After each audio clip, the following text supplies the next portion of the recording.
Now or never.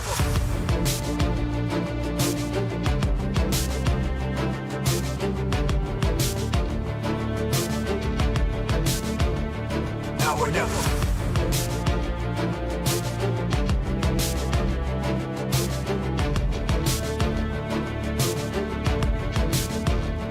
Now or never.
start a brand new season of the World GT Championship, and what a location to start this championship off at Daytona International Raceway. And welcome along to RaceSpotTV's coverage of the World GT Championship. Hello everybody, my name is Paul Smith. Alongside me in the commentary for today is Peter Mackay. And Peter, it's the start of a brand new season, season 11, and to mix things up, we're starting off with an endurance race. What a way to kick off the season here in the World GT Championship. We had a thrilling season last time out, and what a better way to start it than really one of the true jewels in the endurance racing crown, Daytona International Speedway. We've just had the iRacing 24 hours at the weekend. We've got the Rolex 24 hour coming up this weekend, and it's time for World GT action. I can't wait.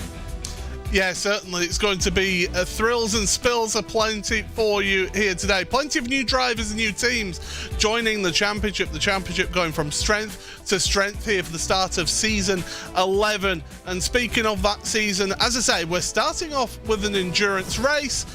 We're then going off to Silverstone next week on the old historic Silverstone for two feature races, with Interlagos then the first of your sprint races. You get a week off, and then we're back to Mount Panorama, then Circuit Gilles Villeneuve and Hungaroring. Another week off, Sebring, and then one of my favourite tracks, and it's on my birthday as well, Circuit de la Sarthe as well, round number 8 with Mosport round number 9, which is a tremendous circuit. Watkins Glen with Hockenheim. We finish off with 3 sprint races around the Red Bull Ring.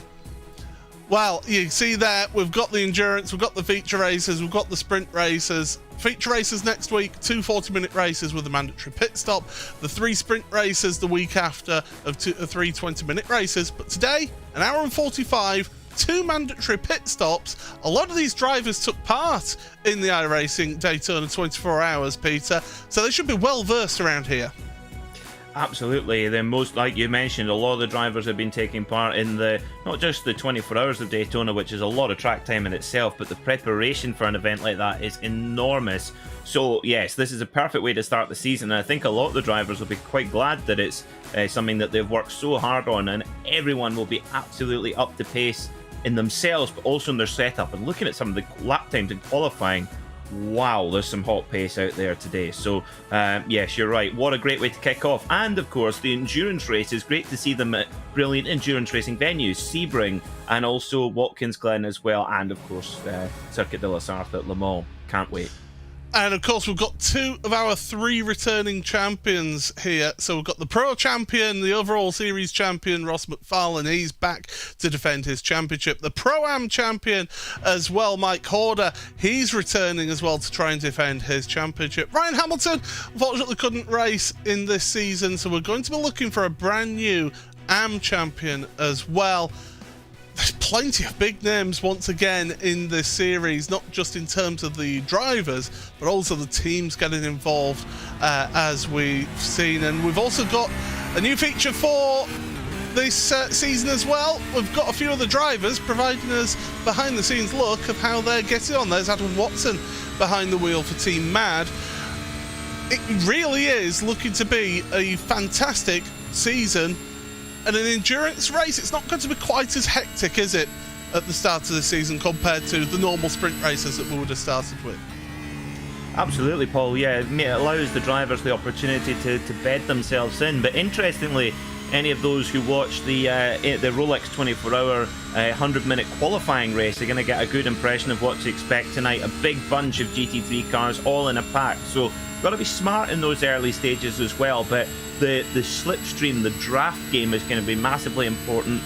2, of course, mandatory pit stops, so fuel usage might come into it as well. But yeah, very exciting indeed. And this is great to get an insight behind the scenes there with Adam Watson looking at, it's maybe not the right time to be on board there as well. Just a wee spin, but it's the end of proceedings. But if you've ever watched virtual motorsport and thought, well, how do they drive the car? There you go. There's a great example there. Adam's set up quite jealous. Triple screens wrapped around with the a direct drive wheel there too, and pedals underneath which are just out of shot. The good thing about virtual motorsport, I always say to people, Paul, is that you're mimicking every movement that you would in a real-world racing car. Your feet are touching the pedals, you're steering the wheel, and if you play, for example, a football game or for a football simulator, you're not kicking the ball, you're moving your thumbs. So that's very lucky in that sense. It's just you don't have the G-forces, which for a longer race is actually a godsend, isn't it? But the steering wheels, especially the direct drive wheels, they are extremely tough, and if you've got them cranked all the way up, then you will know about it by the end of the evening, that's for sure. We are getting towards the end of qualifying, just drivers just going around with their last minute preparations, and then we'll be getting set for this hour and 45 minutes here today. It's once again happy return to 3M as a sponsor for the World GT Championship, and also brand new sponsors to the championship, Coach Dave Academy, so welcome them along to sponsoring the championship. And it's always had a great support, has this championship, through various sponsors, and 3M once again returning, and it's good to see new names coming on board as well. Absolutely, yes. Of course, 3M will be very familiar to viewers of the World GT Championship, and fantastic to have them on board. And of course, to Coach Dave Academy, we'll talk a bit about them as the race gets going as well, but a great way to go faster in the iRacing simulator. Well, let's, without further ado, go through your starting grid then of the opening round of the World GT Championship Season 11. And it is going to be Leandro Angelotti on pole position. Alongside him, Michael Evdoka with Marvin Lesmulman and Ross McFarlane sharing row number 2. Row number 3, Josh Thompson and Adam Volkovich. So German team Racing.de doing a very, very good job getting onto the front for 3 rows of the grid. Bruno Canera and Pete Harrod then row number 4 with Jack Sedgwick and Adam Watson row number 5. Row 6 for David Baker and our top am, Christian Malachak as well. Row 7 for Ashler Finch and Luke McEwen, with Ben Gregory and Jonathan Walker, your top pro-ams, with Mark Hutchinson and James Crouch, row number 8. Row 9 then for Adam State and James White. Row 10, should I say, for Adam State and James Whitehouse. Row 11, Chris Van Der Ness and Tim Perry, with Mike Horder and Alex Nella. The next row of the grid, row number 12. Row 13 then for Lewis Ward and Reese Saunders. I see Reese along here in the championship. Tony Draper and Paul Webster, with Mark Woodhouse alongside him is Christian Rose, 29th and 30th place. Brian Kroon and Martin Young, with Chris Wood and Andy Archer. Bradley Hull's Jack Osborne. We're having to fire through this because it's a big, big grid. Eric Haag with Lee Berridge. Jeroen Kaiser and Jesse Payne Wilkins sharing row number 20. Row 21 for Matt Bunn and Simon Nella. Row 22 for John Robertson, Adam Hedgecock. Michael Blake and Lars Van Rijn share row number 23. Row 24 for Kevin Kettleman and Nicholas Salapoutis. Row 25 for Craig Jones and Felix Elsner, with Robert Lundgren and David Michael Nichols, Simon Field and Nathan Healy. And the final row of the grid, Toby Ward and Jack Belton. A big, big grid here for you here today, everybody. Hope you settled down, got the beverage of your choice in hand, because this is going to be a fantastic evening's racing. Very quickly then, Peter, what can we expect to see here? Strategy is going to be a big key of this, isn't it? Yeah, you've got to be patient with an hour and 45 minutes on the clock. Goes a long old race, and keeping out of trouble in these early stages, absolutely critical. Well, the drivers 2 by 2, there you see the track conditions. It's 9:35 in the evening, and that means it's nice and relatively cool for Florida. 24 degrees air temperature, 26 degrees track temperature, so the drivers should have ideal times and ideal temperatures for their tyres to be able to last. It's a punishing track though, a lot of slipstreaming we will be seeing here today. The pace car pulls off to the pit lane, and we are going to be set for green flag action. Barney the flagman waving the green flag, and we're underway in season 11 of the World GT Championship. Down towards turn number 1 then. and they're fanning out 3 wide in places, almost 4 wide in places as well. Fortunately, there is quite a bit of asphalt and concrete on the outside of turn number 1. That means you can spread on out. Hopefully we don't get an Alex Nella, although there is an accident further down in your field, and that's the 64. And that, well, Adam State is involved in that one. Reece Saunders, I think, was involved in that one as well for year 1. We're staying green flag racing though, Peter. Oh, skittles at the international horseshoe. Very easy to do there, just to get caught in a side-by-side with someone. It causes such a chain reaction, but most of the leading cars away clean as they come up through the Western Horseshoe and onto the NASCAR banking for the first time as well. In one big, long train full of horsepower from Porsche, Audi, Lamborghini and BMW. It's tremendous to see. Don't forget the Ferraris out there as well. Jack Sedgwick, one of those in the Ferraris here today. So coming through towards the bus stop chicane for the first time, Leandro Andretti with Michael Evdoka second place, Josh Thompson third, and then Les Moulman in fourth place. McFarlane, your reigning champion, fifth ahead of Bruno Canero. Then Volkovich, Watson, Sedgwick and Harrod round out your top 10. Just look at all those cars thundering through the chicane. You've got to be careful on the right-hander on the exit of the chicane, because there is a nasty sausage curb that can kick you around. We saw plenty of people getting caught out by that in the Daytona 24 hours at the weekend, including multiple-time world champion Josh Rogers. If it can happen to him, it can happen to anybody. Well, there you go. If it's if you did that the weekend and potentially feel like you've let your teammates down, if it's okay for one of the world's top sim racers, it can happen to anyone. Absolutely. But we've got a threatening of a 3-car breakaway. Leandro Andretti in the Audi, number 15. Michael Evdoka in the Lamborghini Huracan, number 989. And Josh Thompson back once again to have a go at this World GT Championship title, number 49 in his BMW. So we've got 3 marks in the top 3 at the moment. That's what we like to see. And Josh, of course, last season was extremely disappointed with how his championship went, wasn't he? Even before the halfway point of the championship, he was saying that his championship was done and toast. So he'll be hoping to get a good start to this season and get himself nicely settled into this endurance race. Of course, you don't need to make those how shall we say, those mad moves, those desperate moves. You can just need to be, as you said, Peter, and it was a key word that you said, patient. You've got to be patient with this one. And Josh, right now, he's sitting in a slipstream. This is ideal for him because he's doing a lot of fuel saving here. Yeah, you really don't want to be the leader here, to be honest, because at this level to break away is virtually impossible. And all you're doing is being you're being the windbreak and therefore using up a lot more fuel. Interestingly, if you look at Josh Thompson's on board there on the bottom right hand side, incredibly reclined. He's the opposite of a Francois Delacour stance behind the wheel. He's got the cool guy Vauxhall Corsa 1.2 lean on there, Paul. The Halfords car park position. Oh yeah, so the other car garages are available. Everybody, but yeah, you are right there, Peter. He's a very laid-back approach to his seating position. And well, we'll look at Tony Draper then, 18th. We've got 2 drivers coming out of pit road, which is Adam State, and Simon Nello was another one who was caught up in that lap 1 shenanigans down towards the International Horseshoe.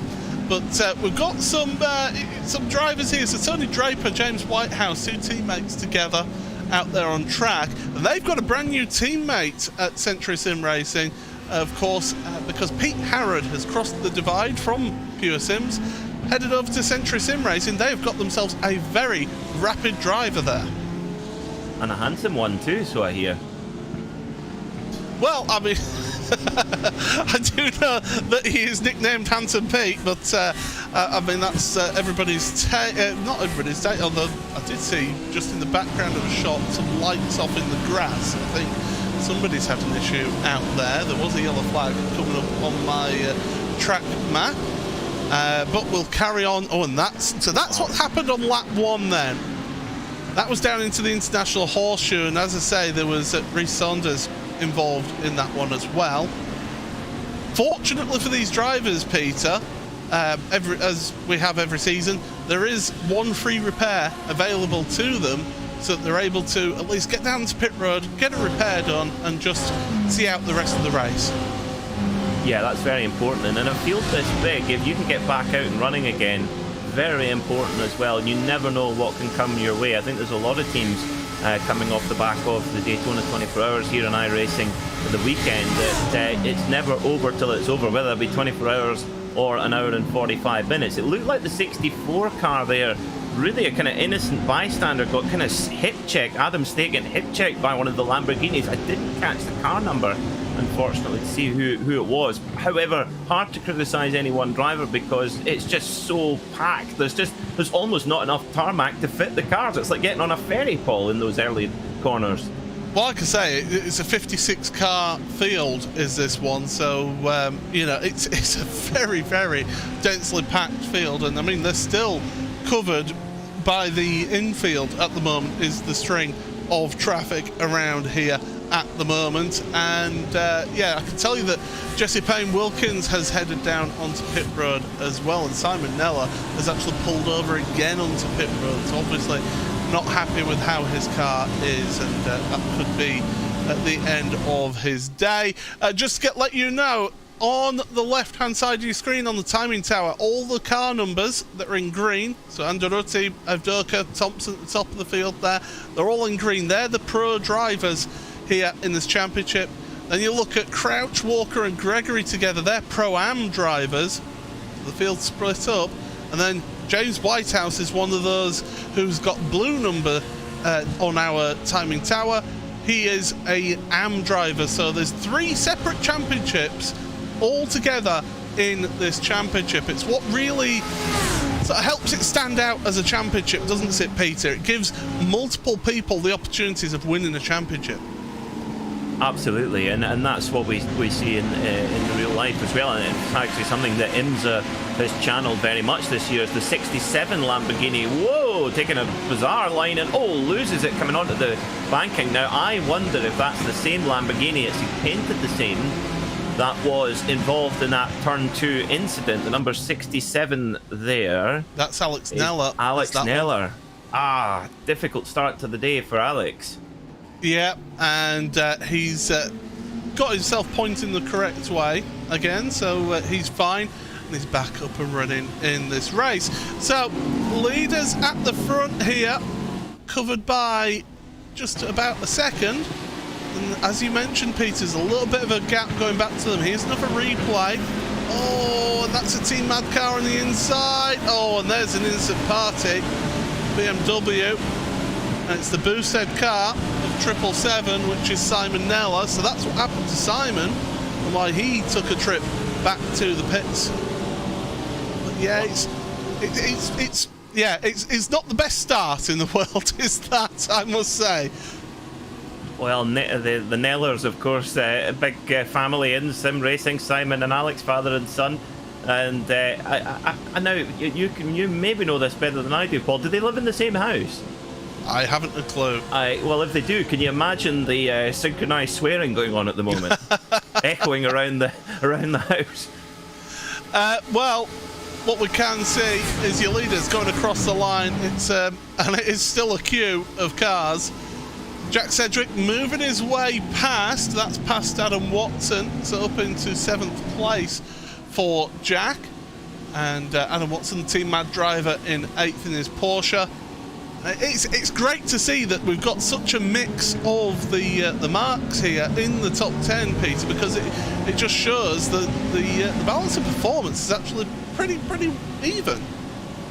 Indeed, and of course it can never be absolutely perfect. And also we saw earlier on, just across this 12-round championship, there's a big variety of circuits that we'll go to. You know, if we go to somewhere like Mosport, Canadian Tire Motorsport Park, that's just all about big downforce, the opening part of the lap. You really do need some grip around there. There's loads of different circuits of all different styles, short and twisty to big speedway bowls like this one.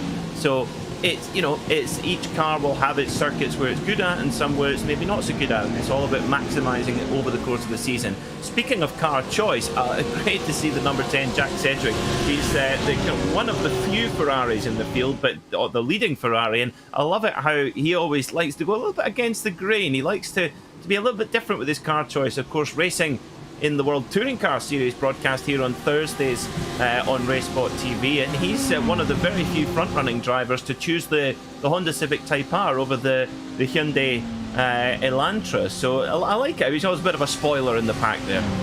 Yeah, the less said about the World Touring Car Series round one, the better, in my opinion. Anyone to watch round one if you've not seen it. It was really good racing at the front. It's just unfortunately I was near the back and got involved in a couple of little incidents.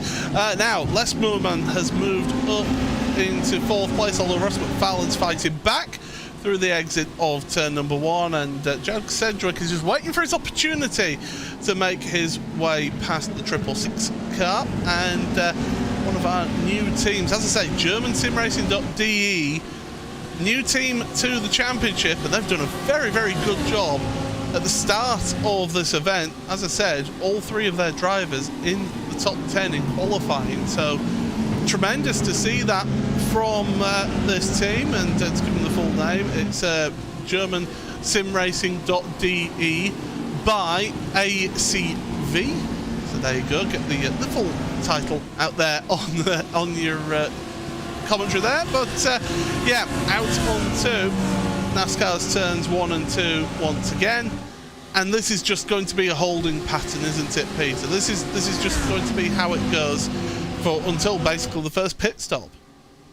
Yes, effectively in this bunch, if you're in that leading group, the trick is to make sure you stay in the lead group safely, but use as little fuel as possible. That is that might sound bizarre, but what that means is when the fuel window opens up, when the drivers need to come in for fuel, they can go longer, they can have more on a tank, and you're less time in the pit lane over the course of the race. So that's the theory.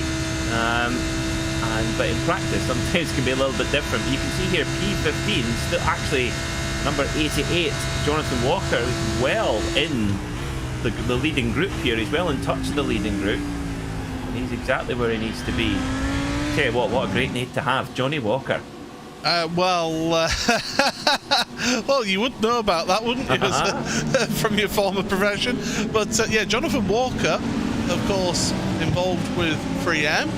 And we thank him for his continued sponsorship of the series. But I was going to point out that this leading group goes from 1st to 17th. The first to 17th, I can tell you, on my timing screen, is covered by 6 seconds. So it's incredibly close between all of those drivers. And speaking of drivers who have been going well, that Lamborghini Logitech GLTC sports car of Luke McEwen, great to see him taking part, and also the Logitech GLTC sports team taking part in the series. And that's another big name from the world of sim racing coming in to the series. It just goes to show that this championship has got a really good reputation that it's built on season after season.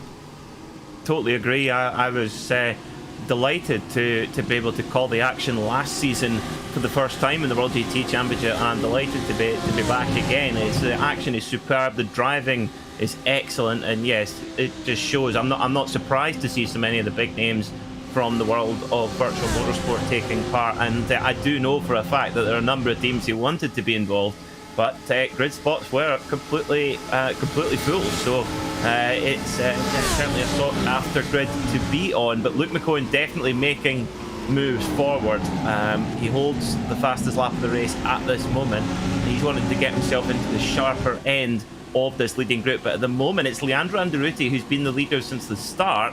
And Paul, he's going to be the one who's been doing the heavy lifting out the front there. He certainly is been doing the heavy lifting, and right now he's certainly being kept busy, that's for sure. But he's creating that hole in the air, isn't he, for the rest of the field to have to try and cut their way through. And it's really saving a lot of people a lot of fuel, that is for sure. I believe Nathan Healy has had an issue out there because he's down onto pit road right now. So not going well for him. So we're seeing Les Moorman 6th place, lost the position into turn 1 to Jack Sedgwick, who's been on a big charge, plus 4 positions from where he started. Luke McCowan, who we were mentioning, plus 7 positions in this field so far. Matt Bunn, I can tell you, is one of the biggest movers in your grid, up 16 places so far. So one of the 2 drivers who have competed in every season of the championship. And he is certainly having fun out there. Certainly is. Matt Bunn is getting it done, as they would say out here stateside. This incredible venue. They, of course, home to the Daytona 500 as well, and that's one of the jewels in NASCAR racing crown. 2.5 miles super speedway. Would you believe that the fastest lap ever to be on that speedway was set back in 1987? That's how fast NASCAR was in those days before they put the plates on. That's a big spin. Now who's that? One of the Indy Autosport machines, I think it's Kevin Kittleman, number 95. I don't quite know how he held that away from contact, but did well. It was Brian Kroon. Sorry, Brian Kroon. It was Brian Kroon, the number 95, and did an incredible job to not end up wiping out anyone at the International Horseshoe, and off! My goodness! Marvin, oh dearie me, Les Moman was having such a good run up at the front of the field. He's got damage to the rear of his car. I'm not surprised he hit that tyre wall quite hard, but he's dropped down now, down to 20th place, and it's just the slightest of contact that's been made. In fact, if there is any contact, down into the Western Horseshoe. Okay, let's get a look then and see what happened. So easy to happen. You're coming into the Western Horseshoe, just the lightest of taps there, and you're coming in so quick. You're going through the count flat out in 5th gear and then down the gearbox, usually to 1st gear to the Western Horseshoe, depending on the machine you're using. But there is a huge variety of braking points there. Some drivers prefer to go really deep in and try and carry the speed as best they can. Some prefer to brake a bit earlier, just try and get it tucked in and get power on earlier.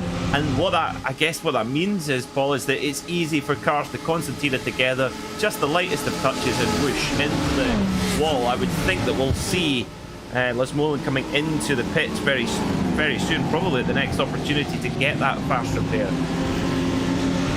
So, if you are new to watching the World GT Championship, welcome along everybody to this series, season 11 of this championship, and we're opening this round of the championship with a single endurance race. We're having a look at a replay further back for the Year 1 cars involved, and that's the 74 going around. The 74, I'm trying to spot that on the new season, new numbers for drivers, and yeah, we've got a number of cars actually on pit road right now getting it was 14, sorry, I do apologise, that's the font that was used. Felix Elsner, another one of your new drivers, the AM driver, having issues with one of the Year 1 drivers. So yeah, it's a one race endurance race, an hour and 45 minutes here, and 2 mandated pit stops for you as well. So strategy is key. Michael Avdoka's looking a bit racy behind Andretti. It's almost as if he's trying to say, come on, speed up, I need you to go faster. Yeah, maybe just trying to keep the pressure on whilst or trying to pretend to put pressure on, if you like, while being under control, as the number 24 Mercedes booms by the Year 1 BMW on the straight, and oh dear, that never works. Too wide through there. How many times have we seen that in the past at Daytona? And then back in 2020, remember Harry Tinkle and Helio Castroneves coming together there about an hour and a half into the race, and Helio Castroneves was so angry that when he was being interviewed afterwards, he grabbed the camera, stared into it and shouted, 24 hours! I think he got his point across. Yeah, he did, didn't he, that day? That was Nathan Healy, by the way, in the 24, who was trying to get past, I believe it was Reece Saunders in the Year 1 car. I couldn't actually tell because his number wasn't showing on his number board, so I think Reece needs to possibly change his number colour to help us out in the commentary box, because quite frankly we need all the help that we can get as we're going through here. The action is thick and fast here. Michael Blake is now onto pit road for the Immortal team, so he's making a pit stop. We've had a few early pit stops here, Peter. So, and I think I can see the reason why. Oh my, Michael Blake's Immortal team mad. Porsche 911 GT3 absolutely mangled. Luckily gets to take the fast repair, which effectively is a brand new car, but once you've used it, that's it. You've got to keep it clean now towards the end of the race. As we look at the number 33 Ferrari there on screen in the almost Tequila Patron-esque colours. Very cool, I like that. Trying to pick out the number on our screen. That's Mark Hutchison. It'll be one of the Evo SR machines.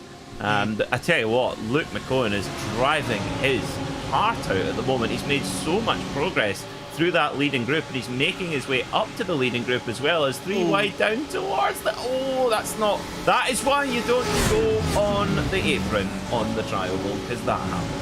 And that was the year one car. Silly. That's Nick Salaputis, who...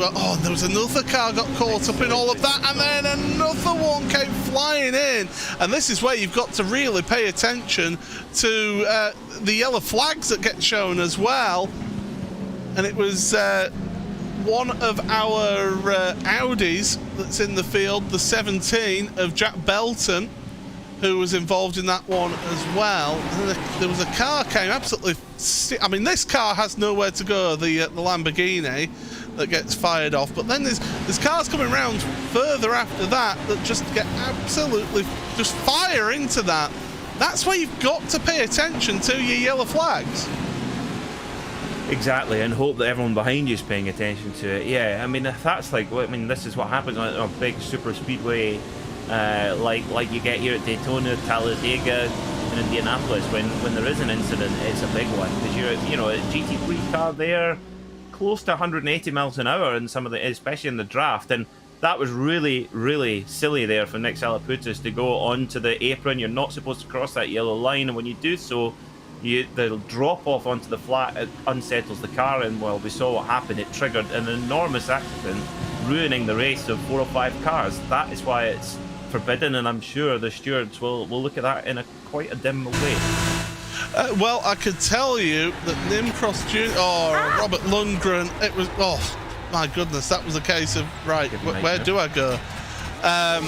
But yeah, I can tell you that Nimcross Jr., who's the head of stewards at iRacing, did actually make a ruling before as McCohen goes to the front of the field. Yeah, so he's not wanting to hang around. He feels that he's got the pace to try and get away for Andretti, and this could be a little bit of a breakaway if Andretti lets him get away. So new leader in your race, Luke McCohen from the Logitech GL to Z Sports team to the head of your field. But I was just going to point out that the head of stewards at iRacing did say that on the tri-oval part of the track, in official races, might be different in this series, but in official races, you can use the apron to overtake, but you cannot force your way back on to the track. And if you cause a big incident like that, then you are looked at very dimly by stewards. Rightly so. It's not on for a reason. Luke McCohen, what a drive. We're in round 1, and I think we could be seeing a drive that we'll look back on in a couple of months' time at the end of the season, Paul, as one of the true standouts. This has been incredible. This is against the form book, really. You just don't move forward in a pack of this quality on a circuit like Daytona with such ease, and the fact that McCohen is now threatening to pull away is incredible for Andretti. He's got to snap straight back. He's got to do the Valentino Rossi, Troy Bayliss style. He can't afford McCohen to get into a rhythm, because he could theoretically pull away. So Andretti's really going to use the speed of that Audi. Of course, the same engine in this car, 5.2 litre V10 in both the Audi R8 and the Lamborghini Huracan. And here comes Andretti.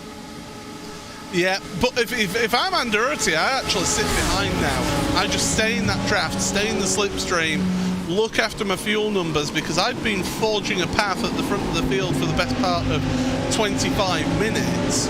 So I get a little bit of fuel saving and go, okay, Luke, if you want to be at the front of the field, that's fine by me. I'll just sit back, save some fuel. And meanwhile, in all of that, Josh Thompson has stayed in 3rd place. Michael Abdullah has actually dropped down to 4th in all of that little bit of a switch around, and he's finding himself just again sat in a queue. That queue of traffic, it was down to 17th at one point. It's now down to 12th. David Baker is at the back of this queue. So McCohen leads then from Anderuti. Thompson in third there. He's been sitting very comfortable in that number 49 BMW. Has the Maxman. He's laid back in his sim and laid back in this race at the moment. He's sitting exactly where he needs to as well. But look at McCoy, he's getting he's so fast through the infield, and only really on the super speedways there's a lot of physics play against him, as he's the big windbreak, with allowing a slipstream effect to Anderuti behind him.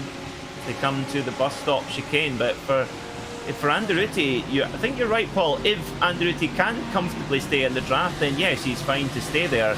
But you run the risk. You're playing fast and loose there, because if McCohen's able to break away, you know, that could change things.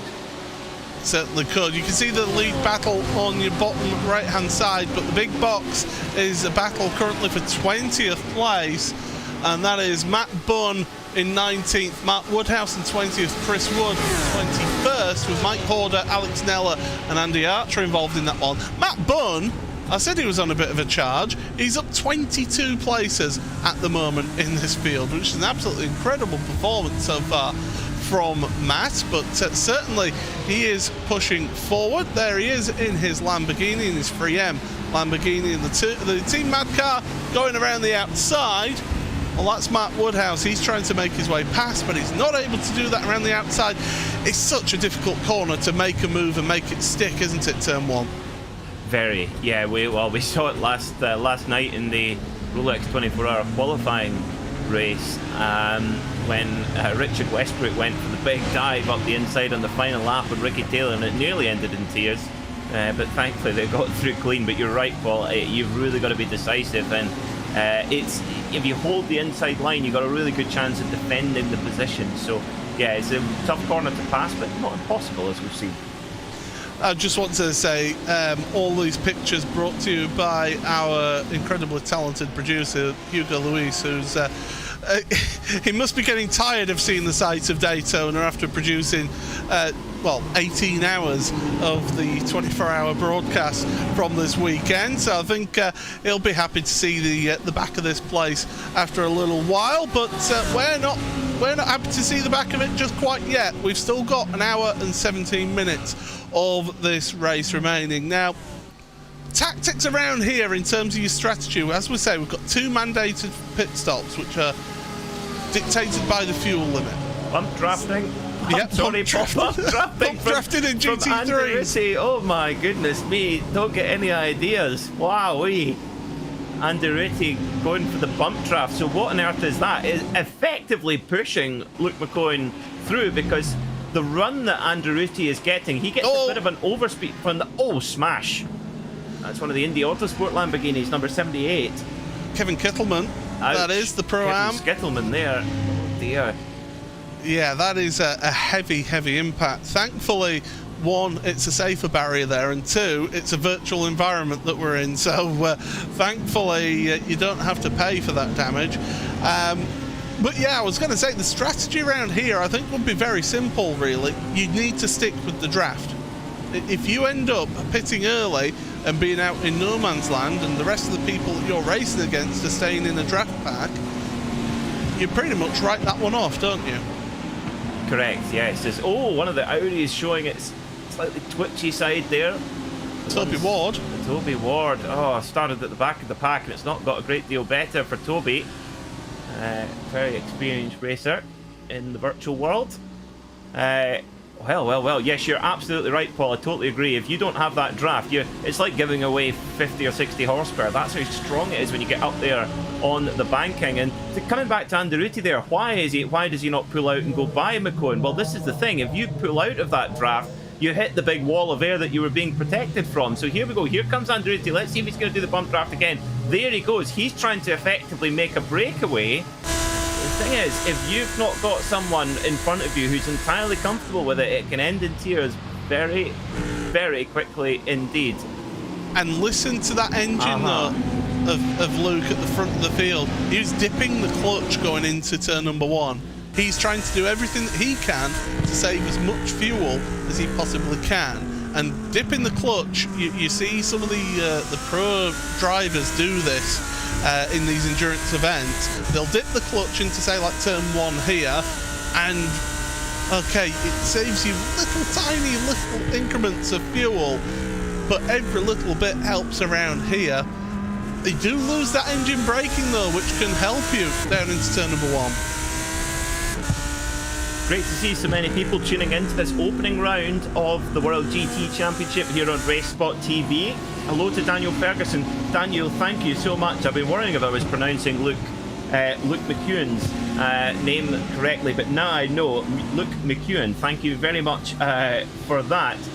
Toby Ekenberg says he must be a Pink Floyd fan, Paul, because he's asked me to say, how can you have any pudding if you don't eat your meat? I mean, it's true. Well, there you go. Fair enough. As we go through the bus stop chicane, only in the World GT Championship would you get this highly interactive commentary and broadcasting that you see. Great run from Luke out of the bus stop chicane, but as you say, the forces of the aerodynamics of these cars will just allow that Audi and the BMW and the Ferrari to all catch up back to Luke at the front of the field. Evdoka and McFarlane, they're hanging around. Now, McFarlane is one to look out for, isn't he? Because he always seems to do well in these endurance events in the World GT Championship. Absolutely. You can never ever write off Ross McFarlane. There is a very strong number of reasons why he carries the number 1 on the side of that Pure Sim Lamborghini as the defending champion, because he is the most clever driver in this championship. You might think, oh, Ross has been quiet today, and then all of a sudden, 20-30 minutes to the end, he starts to emerge, and you actually realise he's been there the whole time. He's just been stalking it. He's like a Scottish Hurley Haywood.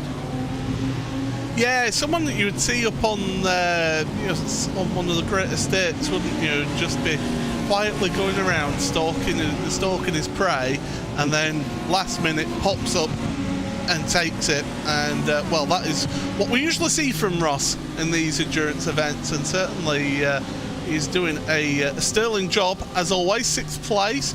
He's got compatriots around him from the Pure Sims outfit, so Michael Evdoka in front of him. He's got Bruno Canero behind him as well, so he'll feel comfortable there that he's not going to be under too much of an attack. But there is Adam Watson, the little bit of a wild card in the back there in that Porsche. I have to say that Porsche, it's not the best around this track, and Adam's doing a sterling job to hang on to this lead pack. Yeah, Adam is doing Adam Watson in the 991, very correctly numbered 991 Porsche 911 GT3R, the leading Porsche by quite a distance. The next one is actually the Pro-Am class car of Paul Webster in the 888 machine. And actually, you're absolutely correct, Paul. The Porsche 911 GT3R in the current balance of performance here on iRacing is definitely not a top speed car. It's not a top end car. Fantastic through the corners, very good on braking, very good on the drive out the corner, so it can hang in there, but on the absolute top end it does run out of puff a little bit. But remember, this season is longer than this race. What have you got? I'm seeing cars dropping down my order, and it's Ben Gregory is one of them. He's been involved. There was the 73 there as well. So something's happened to the Three Spires Motorsport driver, Ben Gregory. The 113. It's his traditional number that he always carries, and we'll find out what's happened. I have a funny feeling it's on the exit of the International. Oh, it's mid-corner. Oh, James Crouch gets lifted up from behind. Wowee. And that shows when you're in a pack like that, somebody makes a mistake at the front of it, and before you know it, you're just innocently behind. You hit the brakes, and the person behind can't see that person in front having the mistake.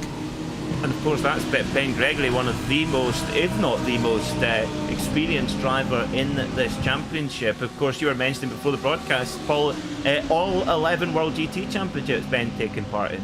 239 starts before tonight for Ben Gregory. The next best was Mark Woodhouse at 220. But one of your new drivers is this man giving the bump draft and that is Leandro Andretti. There, you can see he's got the lights are off. He's wanting no distractions in his cockpit. He wants to just focus ahead on his driving. And it's, as we said earlier, great to have this behind-the-scenes look, the sort of onboard shot of these drivers at work here in the World GT Championship. Honestly, Leandro Andretti should send this clip in to the production team for the next Bond movie. He could be the perfect Bond villain there, couldn't he? Like, I've been waiting to speak to you, Mr. Bond. Hang on a second, are you trying to make that Sean Connery was actually... Yeah, it's Sean Connery's come back from... Oh no, I can't say that one. No, sorry. Sean Connery, I should say something. Do you know what? I'm sorry, just with you saying about with doing your Sean Connery impression there. What time does Sean Connery like to go to Wimbledon? 10ish. Thank you very much. We're here all night. It is Luke McEwen who leads this race for the Logitech GL2 Esports team, and he has got Leandro Andretti right behind him, battling away for first and second place. Of course, Andretti driving for the German SimRacing.de by ACV outfit. First and second for then Josh Thompson then in third place. And would you believe he's not running under the Williams banner in this series?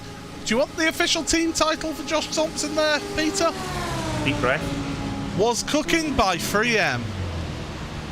Was cooking by 3M. Well, he is on the clutch there, hard. Fuel saving in the BMW M4 GT3, which of course will make its proper competitive stateside debut. The Rolex 24 this weekend. Well, it did take part in the qualifying race last night, and it didn't do particularly well, Paul, in the GTD Pro class, last and second last. So maybe they might have a dramatic turn of pace over the next few days. I'm gonna say of course the BMW, the M4 GT3, it got its 24-hour debut really at the Dubai 24 Hours as Andretti has actually made it move back to first place, as there we see Michael Evdoka. Well, we did see Michael Evdoka, so yes, Andretti through the infield. That does surprise me that through the infield he's made that move. Luke's back in the McEwen. He's decided to drop back thinking, actually, I should probably save a bit of fuel here as well, so it's working out very nicely. But we've got a slugfest here between Andretti and McEwen. Fantastic stuff. Really, really exciting to watch. The one thing I wouldn't expect the drivers to be too worried about, Paul, is especially in these darkness conditions where it's a wee bit nippy outside, the tyres shouldn't be an issue, as we get a replay of Andretti's move at the West Horseshoe. Good move indeed. Yeah, and I think that Luke sort of helped him with that one. And and into pit road comes Andretti. This is a little bit early, but of course he did forge the path at the front of the field, so he's the first of your leaders to blink then, heading down to pit road for German SimRacing.de by ACV. He's trying to find his pit stall, and then he'll bring his car to a stop. Hopefully it doesn't overshoot. He does not, and he'll just take fuel. We're not expecting any tyres to be taken in this race here, Peter, because, as you said, those conditions absolutely spot on for these cars. They're perfect, and even the darkness, there's no really any disadvantage, because Daytona International Speedway is so well lit that the darkness is just not an issue, as Leandro Andretti gets back going again, revs up the 5.2 litre V10 of this. Really, I mean, it's a stalwart of competition in Europe and around the world. But the Audi R8, really not much of a feature in IMSA competition in the outdoor world of motorsport, mainly because there's not a great deal of support network on Audi Sport in the US, which is strange because 15 years ago it used to be the total opposite, where Audi were dominant in American sports car racing. So it is a little bit of a fall away from what it used to be, but maybe it will come back in the future. But really, the cars we see at the front now, the Lamborghini Huracan, the BMW M4, the Ferrari, they're all there. Particularly the Lamborghini, big appearance of Lamborghinis for the Rolex 24 this weekend. Now, do you want to correct Arjuna, or shall I correct Arjuna? Oh, I dare you. In the chat, because he's saying that he's disappointed that Peter hasn't corrected me that the BMW's 24-hour debut was technically Sebring, but it wasn't the 24-hour race. No, so the Arjuna's correct is that it's a 24-hour race. Yeah. However, the car was not homologated, so it wasn't scoring. It was effectively running as a prototype. So it wasn't really competitive for the race. So proper competitive debut would be Dubai. I would say. In terms of 24-hour race, of course, it did race. I think it did a run at the NLS and then crashed. So yeah, let's say for sake of neatness, why don't we say Dubai? And of course, I think we should say it because our very own, one of the producers here on RaceSpotTV, Tyler Maxson, who'll be racing in the Michelin Pilot Challenge this week in the Hyundai Elantra TCR. Yeah, I noticed on the stream a number of people commenting on the quality of the pictures. Thank you very much for that. Well, Tyler's part of the team that put that together alongside Hugo, who's on the buttons tonight. And Tyler was absolutely spectacular, Paul, given how I'd not really seen the car or the circuit before, and he was just magical. So proud of him. Yeah, absolutely wonderful to see. And as cars coming onto and off of pit road, you'll also be able to see Tyler when he's not busy with his professional racing career, taking part in the World Touring Car Series, which we show here on Thursday nights on RaceSpotTV, which is organised by the World Sim Racing organisers who have organised this very championship, the World GT Championship. So yeah, round 3 will be the first time you get to see Tyler out on track in the virtual world. Looking forward to that very much. As Josh Thompson going for the bump draft on Luke McEwen as they head down into turn 1. They've got a little bit of traffic to contend with ahead of them. How will that affect things? It's one of the year 1 Lamborghinis. I think it might be Nick Salaputis. Just me saying the no problem with vision in the dark. I was about to say I can't see him in the dark. Well, one thing I did notice on board with Josh Thompson then, as we got to see the very horizontal Josh Thompson there behind the wheel, was you just saw this big looming Ferrari in that rear view monitor. Of course, not a rear view mirror, it's a monitor that they have on the dashboard. And that Ferrari getting very, very close to the back of Josh's car. That year 1 car getting out of the way of your leaders. Very nicely done. We've got more cars on pit road as well. I'm keeping an eye just to see where's Leandro Andretti. Is in 13th place right now. So he's just coming through the International Horseshoe, whilst the drivers who are at the lead of the pack are just heading down the back straight here. Well, getting in and out the pit lane quickly is very important here at Daytona. You're coming in from absolutely maximum speed, nearing 180 miles an hour, and then you have to stand on the brakes and get it down all the way down to 55 miles an hour, hit your pit box perfectly, get fueled up and get back out again. And of course, you don't get, unlike in the old days, the pit lane speed limit is all the way around to basically the exit of the pit wall. So there's quite a tight left-hander, which many professional drivers have hit that wall coming out of pit lane on cold tyres. So, but getting it just right can just save you those vital few tenths. And in a race like this, where we said the top 15 covered by 5 seconds or so, those margins. Well, we've got McEwen and we've got Watson on pit road right now from that lead pack. So that means that the man who was in the lead for basically the second half of the opening stint, he is on pit road right now in that Logitech GLTC Sports car. But the German SimRacing.de car is coming round that final corner, heading towards the tri-oval. McEwen, long stop for him it seems, and he is away 32 seconds, so he's taken 10 seconds of extra fuel on board. So he's going for the longer middle stint and then a splash and dash at the end, whereas I think Leandro is going for more of an even split of the fuel. Well, who's going to have the better strategy? That's what I want to know. And like you mentioned, Paul, It's about how you pick up the draft as well. Now, what's Josh Thompson going to do in the 49 car? The fact that he is pitting a lap later shows that he has been in the perfect position, in a little bit into the middle of the lead of the kind of top 5 bunch, and been able to be very light on the fuel. And that has allowed him, I'm sure his spotter will be looking very closely at how long the other drivers are pitted for, and he can now maybe adjust his strategy accordingly if he wants to. He has that option in front of him. Comes down, now this is when you can cross that double yellow line when you're coming into the pit lane. He's got Jack Sedgwick right behind him in the Ferrari, and it's a big old pit party here. This is proper. This is Daytona 500 style as they all come down pit road. Yeah. Want to hear the lug nut guns going here. Well, there's 5 down from the lead pack. Make that 6 because David Baker has made it down as well.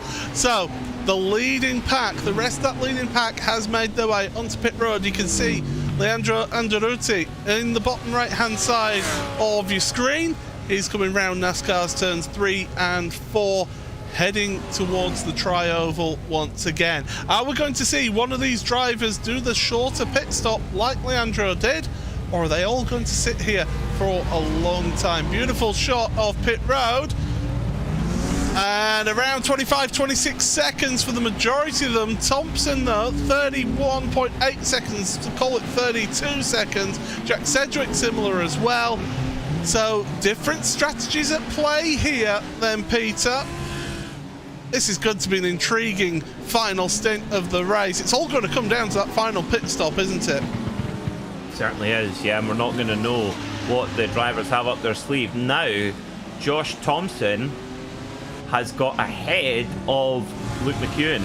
That's interesting. So, but McEwen, of course, pretty much exactly the same fuel, about another 0.6 of a second worth of fuel.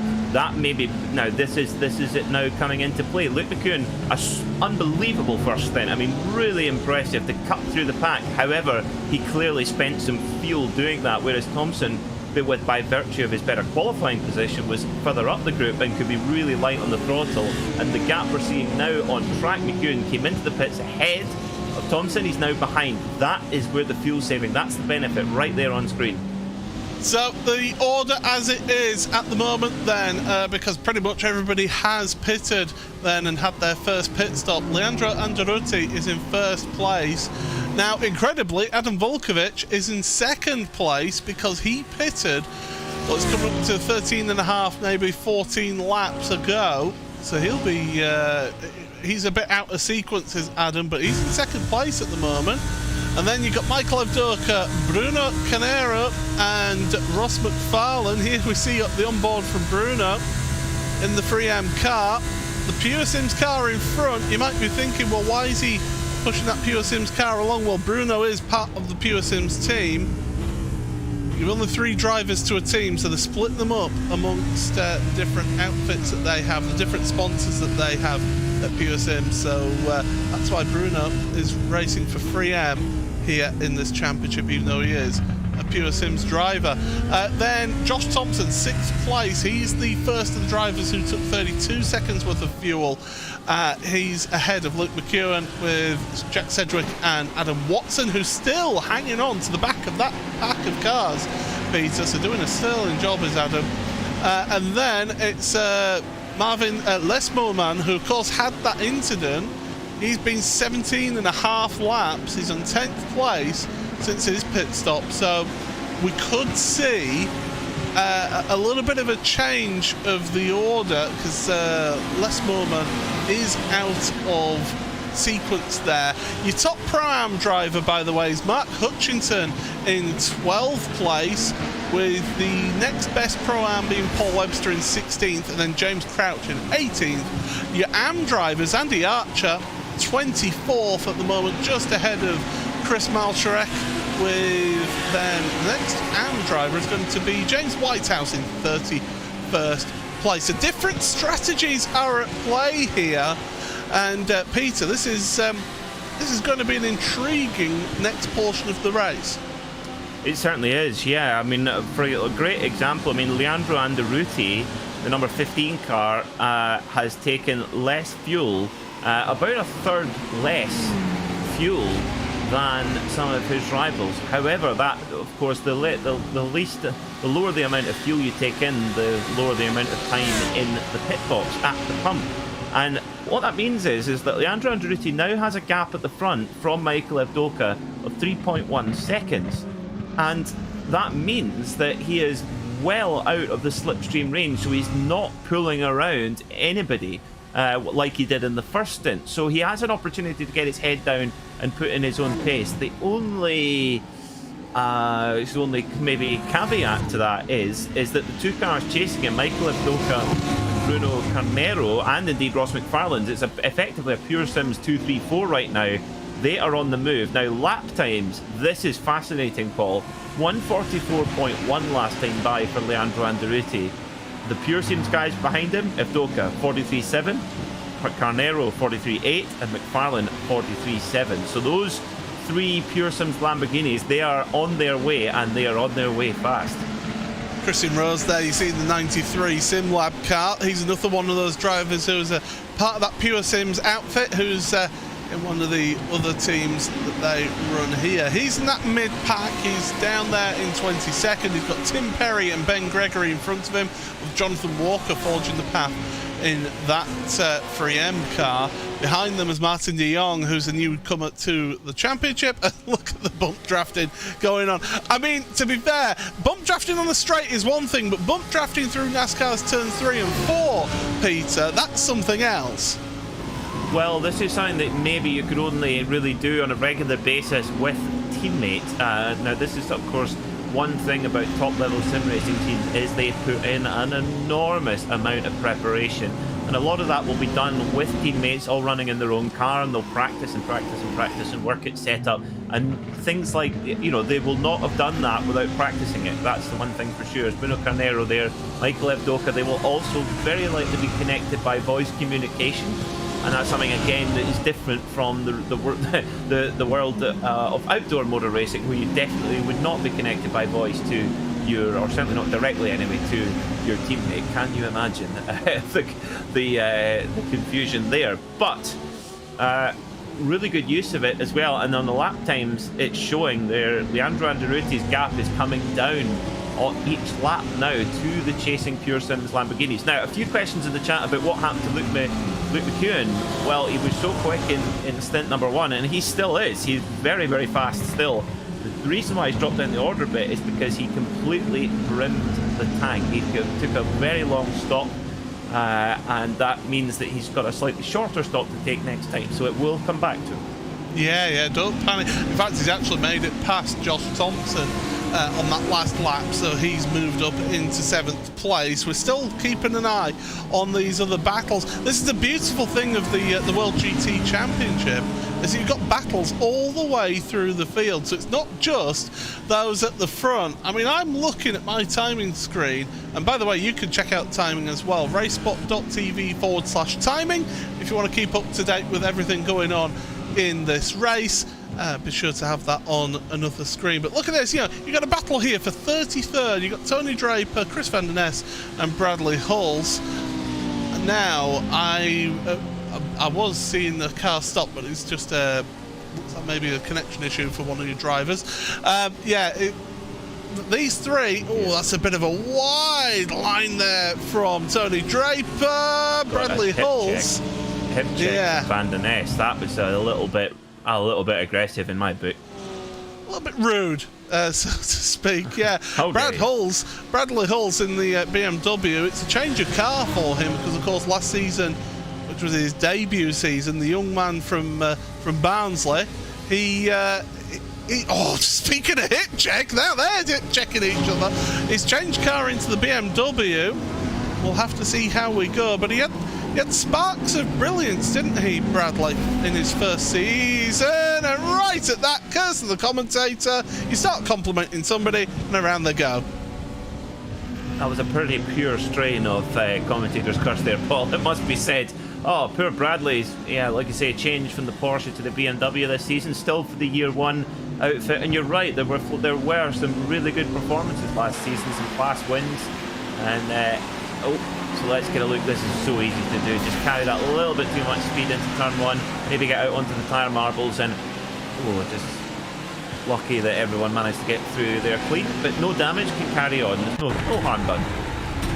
Certainly did a good job there, actually keeping out of the way. And I think, he actually made contact with the Century Sim Racing car. Is that a no, it's the same incident. Okay. No, that was the same incident. So yeah, he made contact. So that's what actually sent him round there. As we'll look back to that lead group of 3 of Evdoka, Canera and McFarlane. McFarlane up into 4th place, but of course he took 26 seconds on the box in his pit stop. And he'll be carrying on here. So I think what we're seeing, for me, when you look at the gaps here, Peter, McFarlane's at the back of this 4-car group, when McEwen's only 4 seconds back from these 3, and yet McEwen took, what, an extra 6 seconds of fuel. So McEwen's on the charge. Yeah, and he's definitely he's playing himself into a challenge for the win here, albeit not right now. This is what endurance racing is so excited. It's not always how it looks on the initial look at the timesheet. You got to look deeper. And Luke McEwen, he will be feeling pretty good right now. I would think that he'll be able to catch the number 21 of Adam Wilkowicz in his Audi in quite short order. At the moment, Luke McEwen's about 0.3 of a second quicker per lap, roughly. Sometimes a little bit less, sometimes a bit more, but he should be able to pull in. At the moment, the gap between them is only 1.7 seconds, so it won't be long before McEwen picks up the draft of Wilkowicz. But just look right behind there. Josh Thompson, don't write him off either. The wonderful marksman. Every move Luke McEwen is making, Josh Thompson's right in there behind him, and of course doing it with the minimal amount of fuel usage. And likewise, Jack Sedgwick in that Ferrari as well, isn't he? We haven't mentioned for a few laps. Oh, there's a slight bit of contact. That's Ben Gregory getting pushed around. I think it was Christian Rose, and a Century Sim car went around in that incident as well, just caught the grass. And I think Christian was actually just stood over to the side of the track waiting for Ben to come back past, just to try and give that place back, although both drivers lost a number of positions. Yeah, a little kind of sloppy one there. We did mention a lot of these teams, not all of them, but a lot of the teams and drivers will have taken part in the Daytona 24-hour here on iRacing, so we'll have the muscle memory will be very much up to date for Daytona International Speedway. So yeah, there's a couple of sloppy incidents kept coming on, but it's the first round of the championship. Again, it's often the excitement, first day of school syndrome as well. We get a little bit of that, but we're past the halfway point.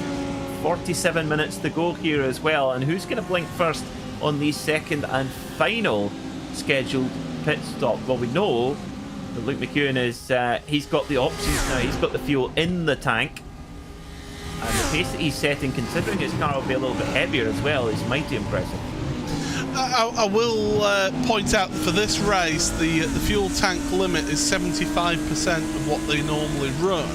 So you're looking at around about, because with these GT3 cars, you normally run about an hour on a stint, don't you, Peter? So it's down to about 45 minutes. So we're coming up to the point where if you have to, if say like you get involved in something, maybe a lap or two to go, lap or two extra, you'll be in that window to make your final pit stop. Oh, this is getting pretty sketchy now there as well. Josh Thompson bump drafting Luke McEwen, and he quickly moved to the side. Now, that could have been very easy, been a tangle, but not quite. Let's listen to Jack Sedgwick. Listen.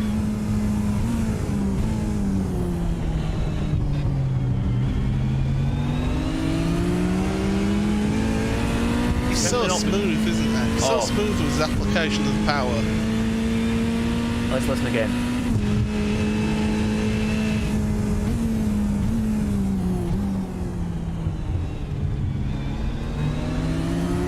So he's not dipping the clutch there, is he, Peter? He's just letting the car just naturally slow down, but he's getting off throttle early before he brakes. Oh, Skittles again. Now that is just near our leaders as well. Oh no, it's not. It's at turn 1, and the car's going everywhere. One car going the wrong way. Yeah, now, that was one car going the wrong way, but that's Matt Bunn. There was one car that completely cut the course, and that will... Now, forgive me for my lack of knowledge here, Paul, will that be an iRacing slowdown penalty, or will that be a no? That'd be a stop and hold. If you cut between turns 1 and turn 6, then it is an automatic stop and hold on the pit road. So it was one of the Team Mad cars. You got the Century Sim Racing car. That's James Whitehouse, and Ben Gregory into the side. And Gregory actually hit the end of the pit wall there. There goes a SimLab car just deciding to cut through. Christian Rose showing in the pit lane right now, but that's maybe why he's come in. Is it Christian Rose? Well, he's been stopped for nearly a minute now, so potentially, yeah. Well, I do recall Austin Dillon doing that in an LMP2 car last year in practice for the Rolex 24, and he got a rather large slap in the wrist for it. Is that a way of saying he got a bit of a fine? I think slap in the wrist would be more severe than giving a fine to a NASCAR driver, because they're usually quite well remunerated, aren't they? Yeah. But the thing is, if you sort of turn right there, you end up on the exit of this corner, and if you're coming on at an angle when this car's coming round, that's just the recipe for disaster. So fortunately nothing has happened there, but my goodness, that's more incidents happening.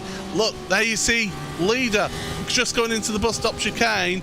That is Leandro Andreotti. You've then got McFarlane, who's now gone to the head of this trio of cars. Evdurka in 3rd place with Bruno Canero in 4th. So they're taking it in turns, these drivers, to head this little pack of cars. They're trying to catch up to your race leader. They're 3.3 seconds back, and their average lap times just ever so slightly. I've got an average 5 lap counter here on my timing screen. They're just ever so slightly faster by a tenth or so over a 5 lap average. So each lap catch up a tenth. I mean, it all counts at the end of the day. Luke McEwen, by the way, has stayed about 4 seconds back from this pack.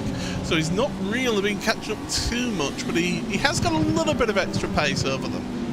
It's interesting, you mentioned the word holding pattern at the very beginning of the race, Paul, as Marvin Lemelin comes in for service, and this is in the pit window, so this could get him to the end of the race. Of course, Marvin was involved in that. He got turfed into the wall earlier on, so let's see what he can do to the end, if he can do a bit of a recovery drive and try and salvage something from something that was really not his fault at all. He got hit from behind, nothing he could have done. Now, the gap really has stayed really pretty steady between Anderuti and the chasing 3 Pure Sims Lamborghinis. The gap's still hovering around the 3-second mark, so they haven't pulled the chunks out of time that they had initially. Maybe in that, again, I'll come back to the word holding pattern. I wonder, Paul, if maybe that it just seems like McEwen as well is just kind of holding station as well. Everyone sort of waiting for the other car to sort of play their hand, play the deck. Speaking of the decks, they're holding the cards close to the chest, aren't they? They're really sort of getting all the cliches in tonight, aren't we? Waiting to see who can shout 21. Gin, absolutely. No, that's not the order, bartender. As they come through the final turns once again towards the International Horseshoe. There you can see in the timing tower on the left-hand side the stint. So that's how long it is since the drivers were on pit road. 14 laps for Anderuti, 10 from McFarlane, Evdurka and Canero. Volkovic, he's out of pattern there with 23 laps on the stint. McEwen on 11 laps with Thompson and Sedgwick on 10 laps as well. So Thompson is a really, really good spot right now. He went that extra lap over McEwen. In front of him, Lewis Ward onto pit road right now, and he's getting his pit stop done. And well, he is a privateer here in this season. Not many privateers in this championship this season, so going it alone in the 97 car. It's a beautifully painted machine, that number 97 Ferrari. Of course, Lewis was a driver for Team 11. Whether that's not the case anymore, that's certainly a Team 11 paint, and a wonderful looking one as well. So we'll have a wee look into that. He is still a Team 11 driver. It's just in this series, he's a privateer. It's a privateer. Okay. So, and it actually looks really good in the Ferrari as well, with the flashes of red. Very nice as well. Lewis is a super driver. He's the SRW Porsche Cup champion. Drove very well in that series. So 40 minutes to go. Those who are exiting pit lane now, they are fueled to the end of the race. So any pit stops from now, you can get home without having to pit again. And who is going to blink first, really, is the question. I don't think it'll be long till we get Adam Wilkowitz into the pit lane. He's done 23 laps. Will not be long at all until he runs out of fuel. Yeah, he's, again, another one that had an incident early on in this race. And in fact, right on cue, Volkovic heads on down to pit road to get his service in that GermanSimRacing.de by ACV car. Getting to his pit stall, and it's so easy to overshoot your pit stall here. It's a concrete apron here. The actual pit lane itself is asphalt, but this apron, it's concrete. It's a different surface, and you see it time and again, don't you? Just drivers overshoot the pit stall, have to hit reverse, and it costs them 2-3 seconds. And that can be the difference in losing the lead group or not in this context as well. As we see Wilkovic taking on fuel, another fitter, one of the Lamborghinis stopping at the back of shot there to fill up. Of course, the teams are in qualifying order, their pit stops. That's Mike Horder who's on pit road for Boosted. So they're decided. That's the Boosted Virage car, of course, with Boosted and Virage having that partnership start in season 10 of the World GT Championship, and good to see that partnership carrying on as well. Absolutely, yeah. Of course, Boosted Motorsport are really one of the staples of virtual racing here on the iRacing simulator. So brilliant to see them with such a presence, and of course they're wonderfully jazzy paints as well. They've got a very adventurous painter.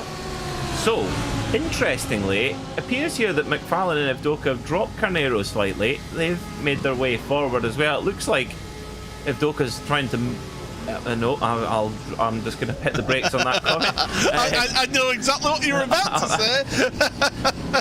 I'll hit the brakes and I'm going to pull the handbrake as well for good measure before we hit the wall. But anyway, you get the point. Take the keys out, you're not fit to drive.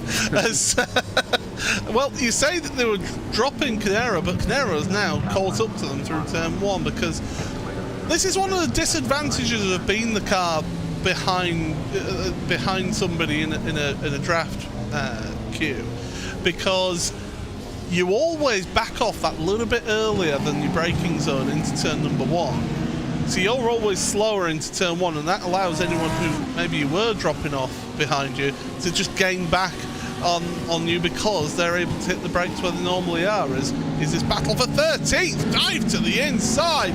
James Crouch, welcome. Thank you very much. I'll take that place.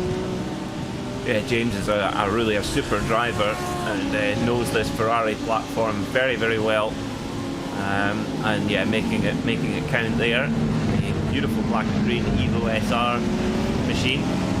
Always, I mean, I just think Tequila Patron when I see that livery, the ESM Tequila Patron. Sadly, a brand no longer involved in the sport. Ed Brown, who owned the Tequila Patron brand before it was sold to Bacardi, was a huge supporter of motor racing. So it's nice to see their colours go on, even if not their sponsorship. And apparently their hospitality used to be legendary in the ALMS paddock back in the day. I wouldn't know, because one, I was never in the LMS paddock back in the day, as there's another spin for the 20th hour of Nathan Healy, the SCCR SimSport car. It's not been his day here today in that Mercedes AMG, but he is back up and running. That's one of the positive things about turn number 1. But yeah, 1, I wasn't a part of the paddock back then, and 2, I don't drink alcohol as well, so so I wouldn't partake in their particular product. You're a man of control. You're like a monk, Paul Smith. You're so clean living. And actually, the Tequila Patron car won back in 2016. I knew they'd won before, so there you go. So it's a race-winning livery that James Crouch is running there as well. Now, Leandro Andretti carries on, and he's done a super job. He's kept that gap absolutely solid around. In fact, it's actually slightly gone up now. It's about 3.5 seconds now back to Ross McFarlane. So, I mean, this has been really impressive by Andretti in his Bond villain lair.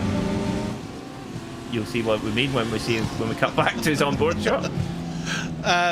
But we are seeing the battle for 9th place at the moment. David Baker is leading that one as we've got a car off on the inside of turn number 6 there, kicking the cones onto the track.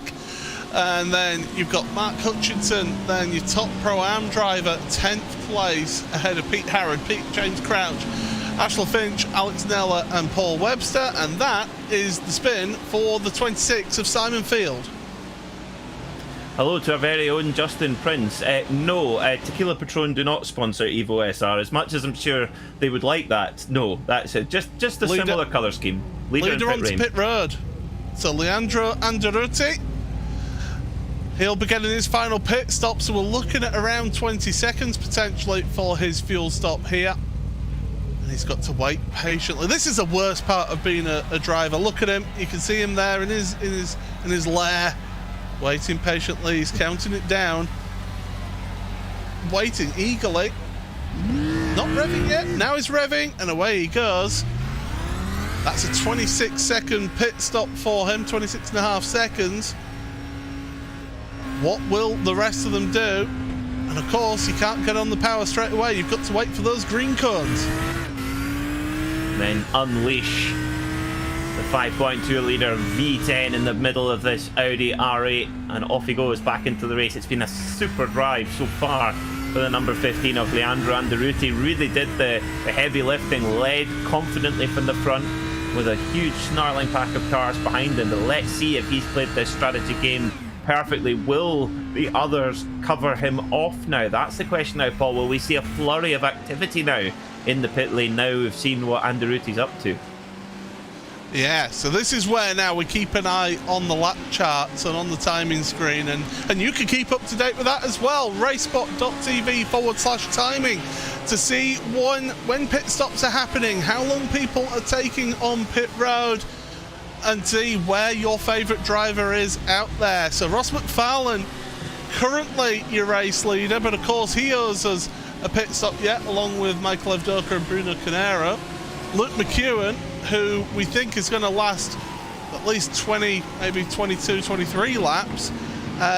We'll have to wait a bit longer for Luke before he comes onto pit road with Josh Thompson, who he's got in tow. And in fact, Thompson has broken away from Jack Sedgwick in all of this. Sedgwick has broken away from Adam Watson as well, so they've been gapping out a little bit, so traffic starting to become involved in this one. Crouch onto pit road right now, so James Crouch getting his pit stop, so too is Paul Webster on pit road as well. As Alex Nella carrying on, trying hard in that boosted Virage outfit. Yeah, I think this has been a really good recovery drive from the number 67 of Alex Nella. We think he was involved in a bit of argy-bargy in the opening lap heading down to turn 2, but has brushed that off and running really strong at the moment, running in the pro class, so really an overall top 10 is kind of where he wants to be. But the Pro-Am battle, Mark Hutchison in there in the fight as well, and might see James Crouch in there too. So the Evo SR Ferraris definitely showing a factor to ride on board with Mark Hutchison in the Evo SR number 33 machine. Letting that twin turbo V8 stretch out. What I think is amazing is that the race version of the Ferrari 488, the GT3 car, just under 500 horsepower. The standard road car has 660, but due to the car having such an exotic chassis and ability, it has to be pinned back quite considerably to fit into the GT3 performance window. Could you imagine if they actually let them loose with the full power of that engine? My goodness, that would be a rocket ship, wouldn't it? Well, even if you think that's the entry spec, that's like the gear, the Ferrari 488 gear. or life. But if you put, like, that Porsche! Did you see that Porsche clatter the curb then? That was a big hit on that Porsche. He's managed to keep going amazingly. You can just see him in the background of the shot there. It's not Chris van der Ness, it's Kroon, who had that big launch off the curb. Has lost a place in that, but it's a bit heart-stopping, is that, because I mean, Brian's already been involved in having an issue himself, that spin down at the International Horseshoe. But you clatter that sausage curb here. I think the drivers in real life will be glad to see the back of that sausage curb on the bus stop chicane. Yes, it's a bit of back and forth there as well. I'm sure we've both shared our feelings on sausage curves, haven't we, Paul? I absolutely despise them, and you really despise them. So yeah, that's about as far as our opinions differ on the matter. Whoa! It's trying to be a cup car. It certainly is. He cut across. He had to cut across, really, the inside of the exit. Here we go then. Pit party. That's McFarlane, Evdoka and Canaro all onto pit road with 29 minutes remaining here. We're expecting McEwen and Thompson and Sedgwick to go that little bit longer, but the Pure Sims outfits all onto pit road. Yeah, it's a pit party, but only admittance if you've got a set of Lamborghini keys at the Valley. Let's see who's going to make it out the race on pit road. We know how good on strategy Ross McFarlane can be. We know how he always looks at the long game. He is Mr. Endurance, but actually, it's Carnero who's going to make out first. Of course, he was at the back of this trio all the way through that stint, and there is your benefit. Because he was at the back of this three-car trio, well, that meant that he was using a lower amount of fuel. Therefore, he's hopped past his two teammates. And more crucially for them is that they've got out ahead of Leandro Andaruti. Oh. That is a key moment of the race there, is that Canero, McFarlane and Evdoka have all jumped Andaruti, and they've done it by a good 3 seconds as well. Yes, because now you're wondering how on earth does that happen? Simply because, so it was about 3 seconds the gap when they started to pit, but the three Pure Sims Lamborghinis spent 6 seconds less in the pit lane, and that is the difference. Because they took on more fuel earlier on, they basically took that medicine, and now they're seeing the benefit of it as well. So although Andaruti's driven the perfect race, these three Pure Sims Lamborghinis, what a start so far to this first round of the World GT Championship for 2022. However, we cannot write off the number 6, Luke McEwen. What has he got up his sleeve? And indeed Josh Thompson right in behind him. Jack Sedgwick onto pit road now in his Ferrari, so he's taking his final pit stop of the race. So we're getting to this key point of the race where we get to see whose strategy has worked out best. Worth pointing out that we have lost 7 cars from this race. Christian Rose, Nick Salaputis, Kevin Kittleman, Rhys Saunders, Michael Blake, Craig Jones and Simon Neller, all retirements from this race. But yeah, it's a key point of this race. Sedgwick is coming out of pit road right now, and he's behind McFarlane and Evdoka. Is he going to come out ahead of Leandro Andaruti? And I believe he is. He has come out in front. Okay, so Sedgwick has played the blinder as well then. So Andaruti, it's that heavy lifting, running on his own at the front of the pack in stint 1, and in stint 2 running completely on his own, no one in front of him or behind him, has, it seems, to have hurt Leandro Andaruti. So although his pace has been just as good as anyone else, his fuel consumption has been higher, and that is what this game has been about. This race today has all been about fuel consumption, but can Luke McEwen change that narrative? Because he started way back in the pack. Fuel consumption was not his concern in the first stint, it was getting through the pack. Let's see if he can, but he's got a lot of traffic right now, Paul. But this traffic is actually being quite compliant, and it's at one of the fastest points of the track. So getting caught up behind the Lamborghini there, and that's not going to help him. and that was Ben Gregory that he got caught up behind in the Three Spies Motorsport car. That'll have cost him a few tenths and maybe a change of underpants as well. Well, and the thing is, it's all the benefit of the previous lap where he obliterated the fastest lap of the race, a 1:43.1, way quicker than anyone else has gone in this race. All of his rivals are all around the 1:43.7.8 mark for their fastest lap. So McEwen getting a perfect draft from the traffic, then all of the benefit he got was all, you know, basically put straight back up the wall again when he got caught behind one of the back markers. How is that going to play out? When will we see McEwen come into pit lane with 24 minutes or so to go? Well, it's worked out for him nicely in terms of his battle with Josh Thompson, because Thompson got stuck behind that traffic through the infield, and in fact he's still not overtaken the rest of those back markers. So he's struggling to get by his Josh, and that's allowing Luke to pull away here. So Josh won't be happy about that. He'll be wanting those back markers to get out the way for him. A couple more on pit road. Bradley Hulse, Lee Berridge are on pit road right now. They come out onto, you look at those leaders. Well, there's John Roberts then. We were looking at Brad Hulse on pit road. He's waiting there in that year one car. Lee Berridge has left his pit stall. You just see him coming through the front of shot right now as McEwen still staying out. He's got another lap in the books, but that was a 44-1 was that lap for Luke. So he's gone from setting the outright fastest lap of a 43-1 to 1 second slower, 44-1.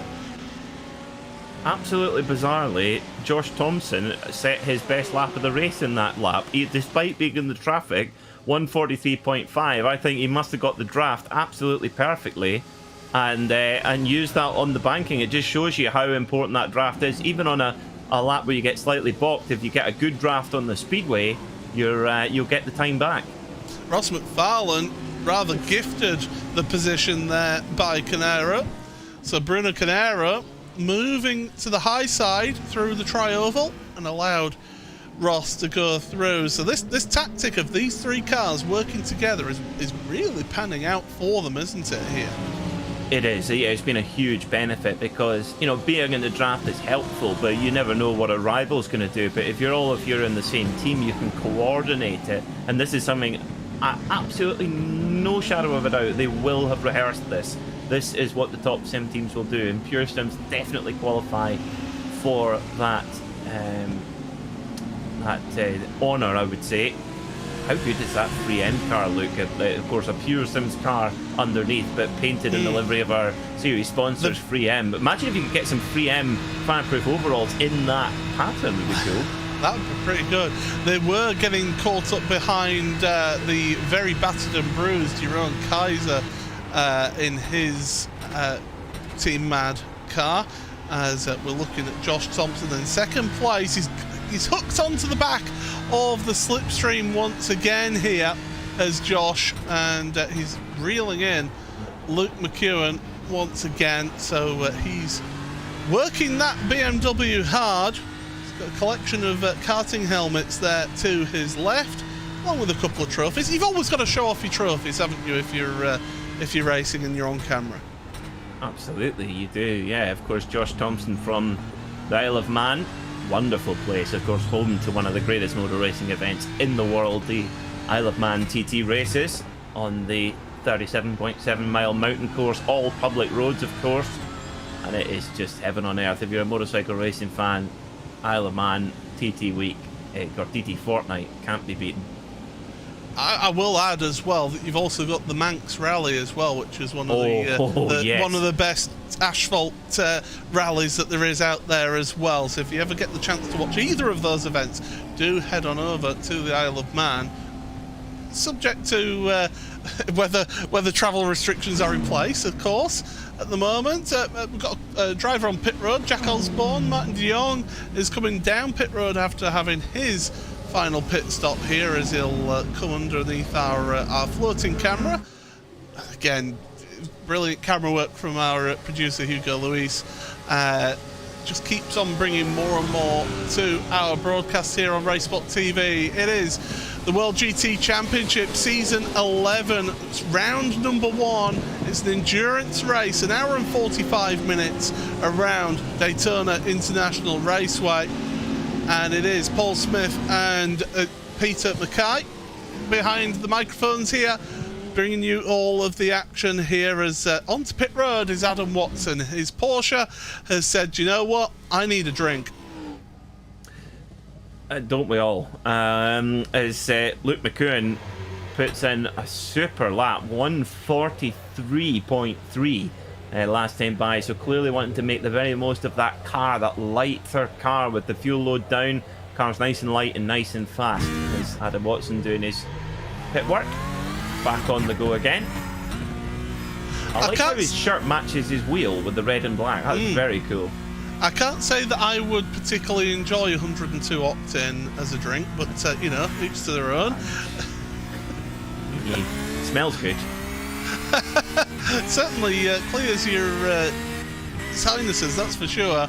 Out he comes out of pit road, and Adam will slot in 12th place behind Jack Sedgwick, ahead of Adam Volkovich. So he's found himself a little bit in no man's land. He's got a bit of traffic in front of him, but he's back up and running there for Team Mad in that Porsche. Down into the Western Horseshoe, trying to make his way past that lap traffic. And away he goes then back towards the oval. I can tell you on my timing screen, there you see him on screen. Luke McEwen is onto pit road. Josh Thompson has followed him. So Peter, we're getting to that point now where the final pit stops are being made. Absolutely, and where are McFarlane, Carnero and Evdoka going to come into this one as well? So McEwen hits his spot as Thompson carries on, and you can see how much further back Luke McEwen is pitting. That's because of his qualifying position. He was quite far back in qualifying, and he gets going again. Now, where is he going to be in comparison to Thompson? Oh, I think Thompson's maybe just pulled a fraction. We'll get a better look in a moment. But yeah, I think Thompson might have pulled a car length or two there. Thompson in the box for 14.5. Yep, and McEwen 15.2. So off they go into the race. And more importantly, McEwen is going to hold on to that race lead. They've got the 66 of David Baker between them. Now, Baker has yet to make his final pit stop here, so he's out of sequence compared to McEwen and Thompson. But crucially, they've come out ahead of McFarlane, Canaro and Evdoka. So it is McEwen who's 4.5 seconds ahead of Ross McFarlane, who we were keeping eagle eyes on. Yep, and so McEwen, as we said, is the one who's had the pace up his sleeve all night, and here it goes. He's played his card. Josh Thompson is right there, but Josh Thompson cannot afford to get stuck behind David Baker here as well. You can see he still looks relatively comfy. Takes a big, deep breath, and oh, shake of the head from the Manxman there, because he knows he cannot afford to get stuck behind David Baker, and McEwen will be gone. As soon as that draft is broken, then it is game over. Don't be alarmed at that Lamborghini pulling over at the side. That's not McEwen. He's coming through the bus stop now as well, and this is so frustrating for Josh Thompson. But now he can use the draft. Now he can try and get a run and try and get back on the case of Luke McEwen. I would imagine that David Baker is going to pit this lap as well, which is going to leave a big hole in front of Josh. As we're on board with Baker, he's heading onto pit road, so he's made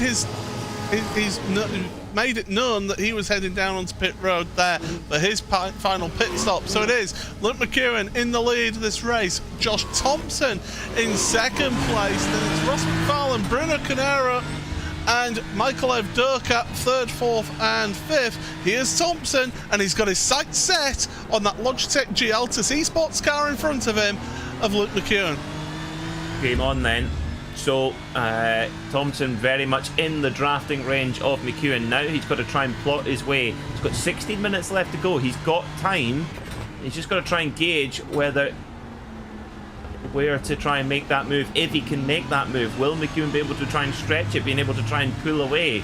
That'll be a big ask, but they've kind of got to get a shift on. They've got about a 4-second gap back to Ross McFarlane in third. So if they start fighting now, McFarlane will be on them in no time. But I'm sure Josh Thompson knows that. Thompson will bide his time here. He'll wait, but he's got to be wary of where traffic is as well, because the whole field is pretty much spread out throughout this track. Now, there is a bit of a gap between the leader and Josh Thompson and then the next traffic in front of them, so they shouldn't encounter any traffic for at least 2, maybe 3 laps. And even then, it might be a bit longer than that. So there you see that rear-facing view of Luke McEwen, race leader in that Lamborghini. And you can see on board, both from Thompson's view, but also from McEwen's point of view, how Thompson is catching up slowly by slowly. Here he comes then. McEwen gives room, a lot of room, and Thompson decides not to go for it, deciding to fight another day. So will McEwen give him the same courtesy next lap around? We shall see, but there was definitely room if Thompson wanted to have a lunge there. The door was almost open. It's almost like, you know, have a go if you fancy it. Interesting. Well, I think at this point, if McEwen is almost as if to say, oh, if you want to make the move, make the move. I'll sit behind you, get in that slipstream. I know I'm faster than you in terms of the out-and-out pace, so you never know. Just a little bit of a point of order here whilst we're on with this race. We've got 14 minutes remaining of this opening round of the World GT Championship. It's Luke McEwen from Josh Thompson and Ross McFarlane. That's your pro drivers. Then in the Pro-Am standings, in 13th place, what a drive from Mark Hutchinson to be in 13th at the moment for him, with James Crouch in 17th and Jonathan Walker, your third placed Pro-Am, in 18th overall in your standings. Your AM drivers, well, we've got to look a little bit further down, and I do believe that it's James Whitehouse who's leading the AM standings ahead of Andy Archer, with Chris Malsharek in rounding out the podium of your AM drivers. So keeping you up to date with everything going on here in this race, Toby Ward, he's currently involved in a battle with James Crouch. Yes, James Crouch and Toby Ward, my apologies, and Chris Ward. Right. Lewis Ward. Lewis Ward. Oh, get it right. Get it right. I think I said Toby Ward, to be fair. Yes, we tripped over each other there. Yes, that's now James Crouch, of course, is in the Pro-Am class. Lewis Ward is in the Pro class. So at the moment, a couple of spots ahead of them. In 13th place, Mark Hutchison in the spot. But a good day all round so far for Evo SR Ferrari. And the Ferrari 488, of course, this is the GTE, the GT3 Evo version, so it's effectively the latest edition of the Ferrari 488, renowned as one of the most expensive cars to run, if not the most expensive GT3 car, about €40 a kilometre in running cost. Ouch. My goodness. It's worth pointing out that Evo SR, of course, won the Pro-Am Teams Championship last season, so they'll be looking to try and get that once again. And on your timing screen on the left-hand side, you'll have seen Jack Sedgwick's name go green about a minute ago. He's moved ahead of Leandro Andreotti. So Andreotti, who has led quite a lot of this race, dropping down to 7th place, of course, your pole position sitter. Meanwhile, at the front, you can see them. You see that battle then, Sedgwick and Andreotti on the bottom bottom right-hand corner of your screen there. But your leaders, Luke McEwen, started 14th, currently in first place, 13 places gained.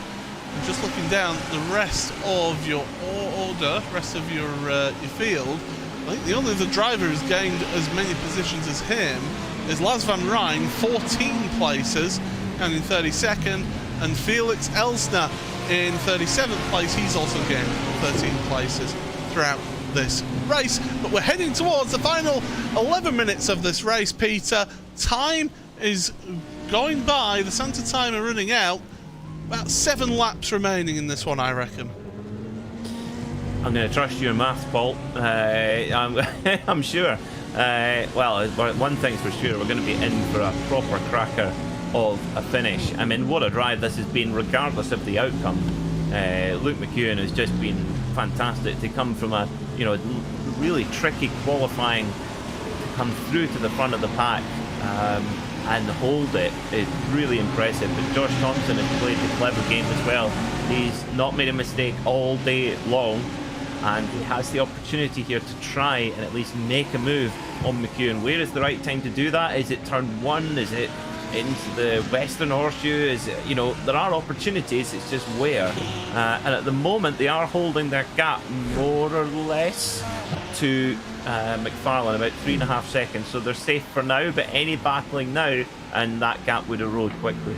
Now, I will draw your attention to that battle for 10th place. David Baker, Pete Harrod and Ashley Finch.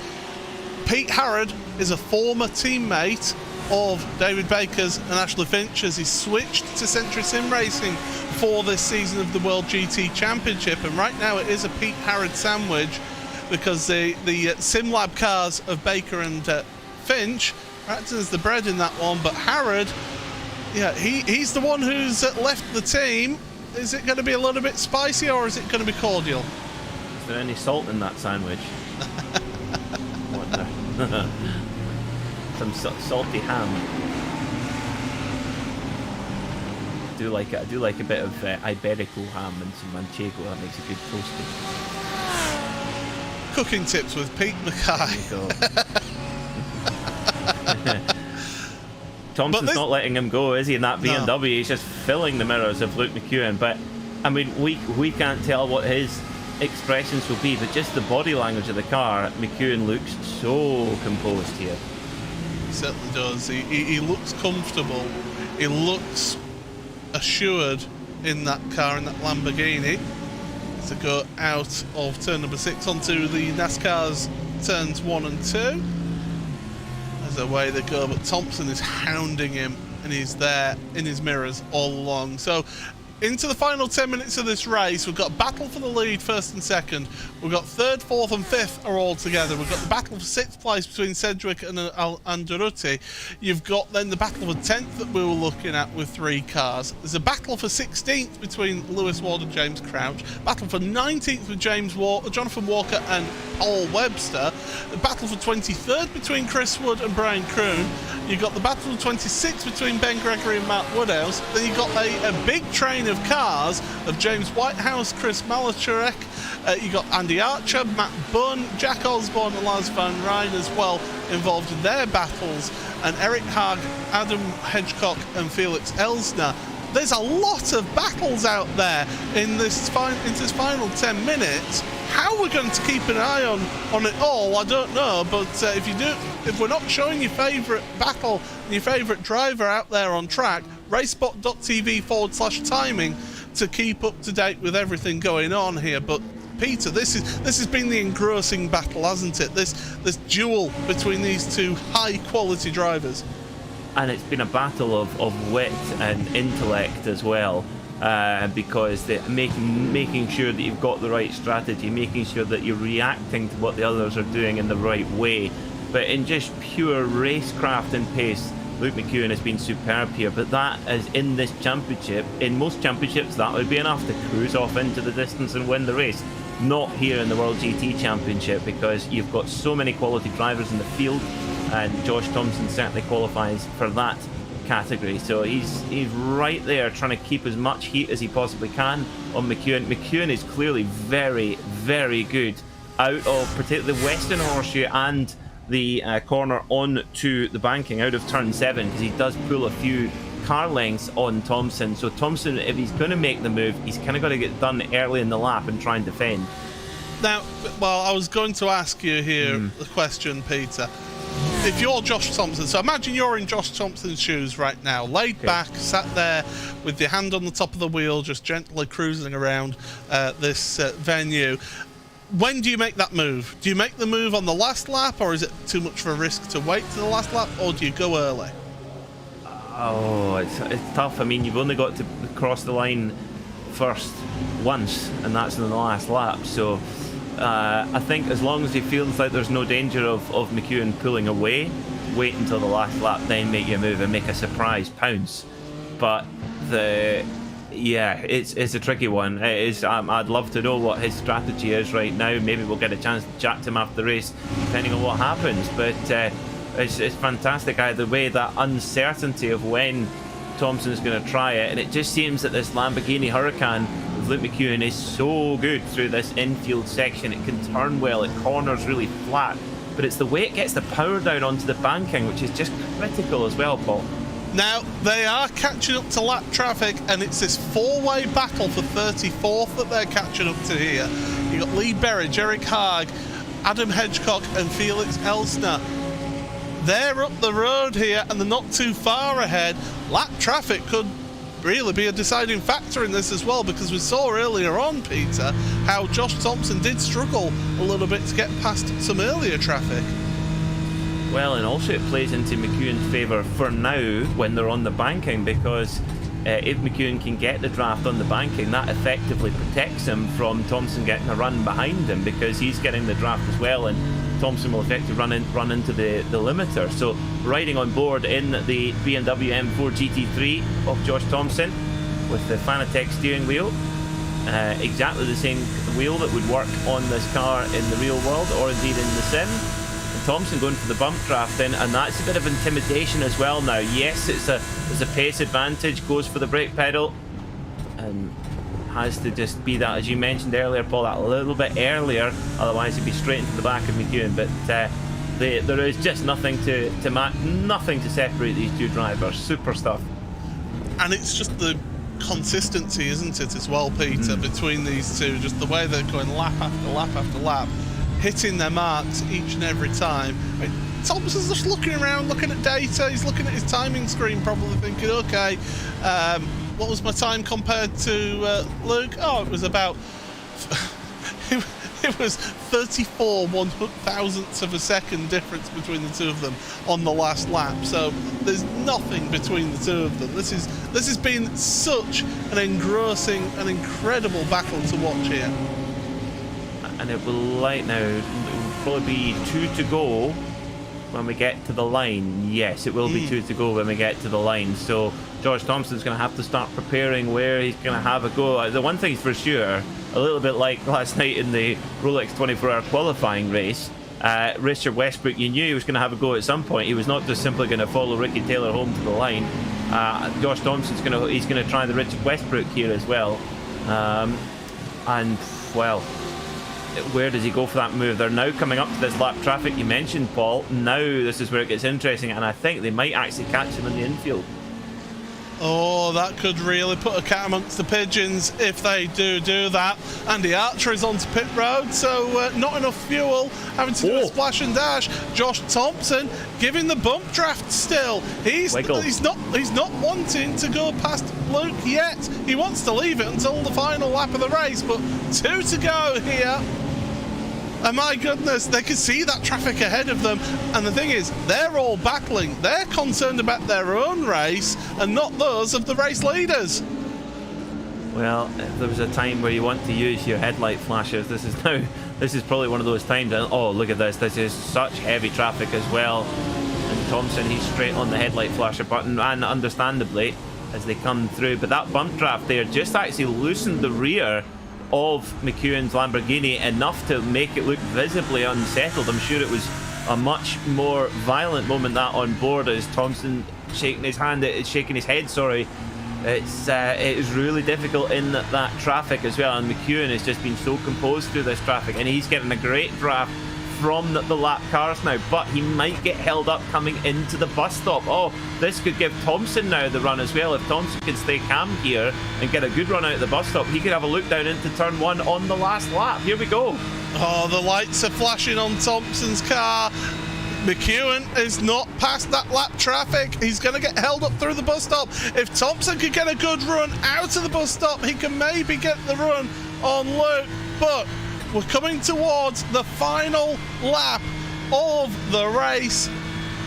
My goodness, this is going to be intense, and crucially for McEwen, he's got a lap car between him and Josh Thompson, and that is Lee Berridge who's between the two of them. Eric Haag is going high. He's trying to let the leader by, but he also does not want to let Lee Berridge through. Berridge goes to the inside. Oh my goodness, that's incredibly close. Thompson threading the needle through turn one. My goodness, it took bravery to make that work. And well, he certainly made that work into the International Horseshoe. Time is running out, so too are the corners for Josh, but Josh needs to be close coming out of the bus stop chicane. He needs to get that run on Luke. How on earth did Josh Thompson get that one stopped and pulled into the apex? What a piece of decisive driving. I honestly thought he was in way too deep there and just handled the brake pressure absolutely perfectly. What an amazing piece of driving from Josh Thompson. Yes, it was difficult in the traffic for him, but that has kept him in this race. Without that dive up the inside there on the lap traffic, his day would have been done. Nearly, I mean, how he kept it in a straight line, I'll never know, but here he comes then, and McEwen might have a bit of traffic again coming into the bus stop. This is going to come down to the wire here at Daytona. This is tremendous stuff. We're on board with Josh then. He can see the target in front of him. There's half a second between them as they head into the bus stop chicane. Get your run absolutely spot on. Checked up. Oh, yeah, slightly checked up, but he's too far back. Thompson's not close enough at the moment. He is going to catch up a bit. You can see the frustration on his face as he goes past Matt Bunn to lap him.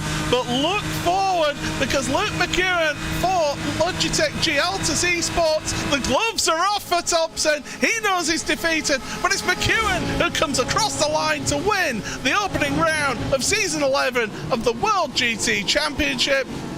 Wow, what a finish. What a race that was. It was heart in your mouth stuff all the way to the end. Thompson just couldn't catch the brakes with that lap traffic, and he ends up in second place. But don't take anything away from Luke McEwen's drive. Started 14th, finishes first. What a drive. Welcome to the World GT Championship, folks. That was absolutely superb motorsport. If you're new to virtual motorsport, if he's you run out of fuel, who are slight, are right on the line.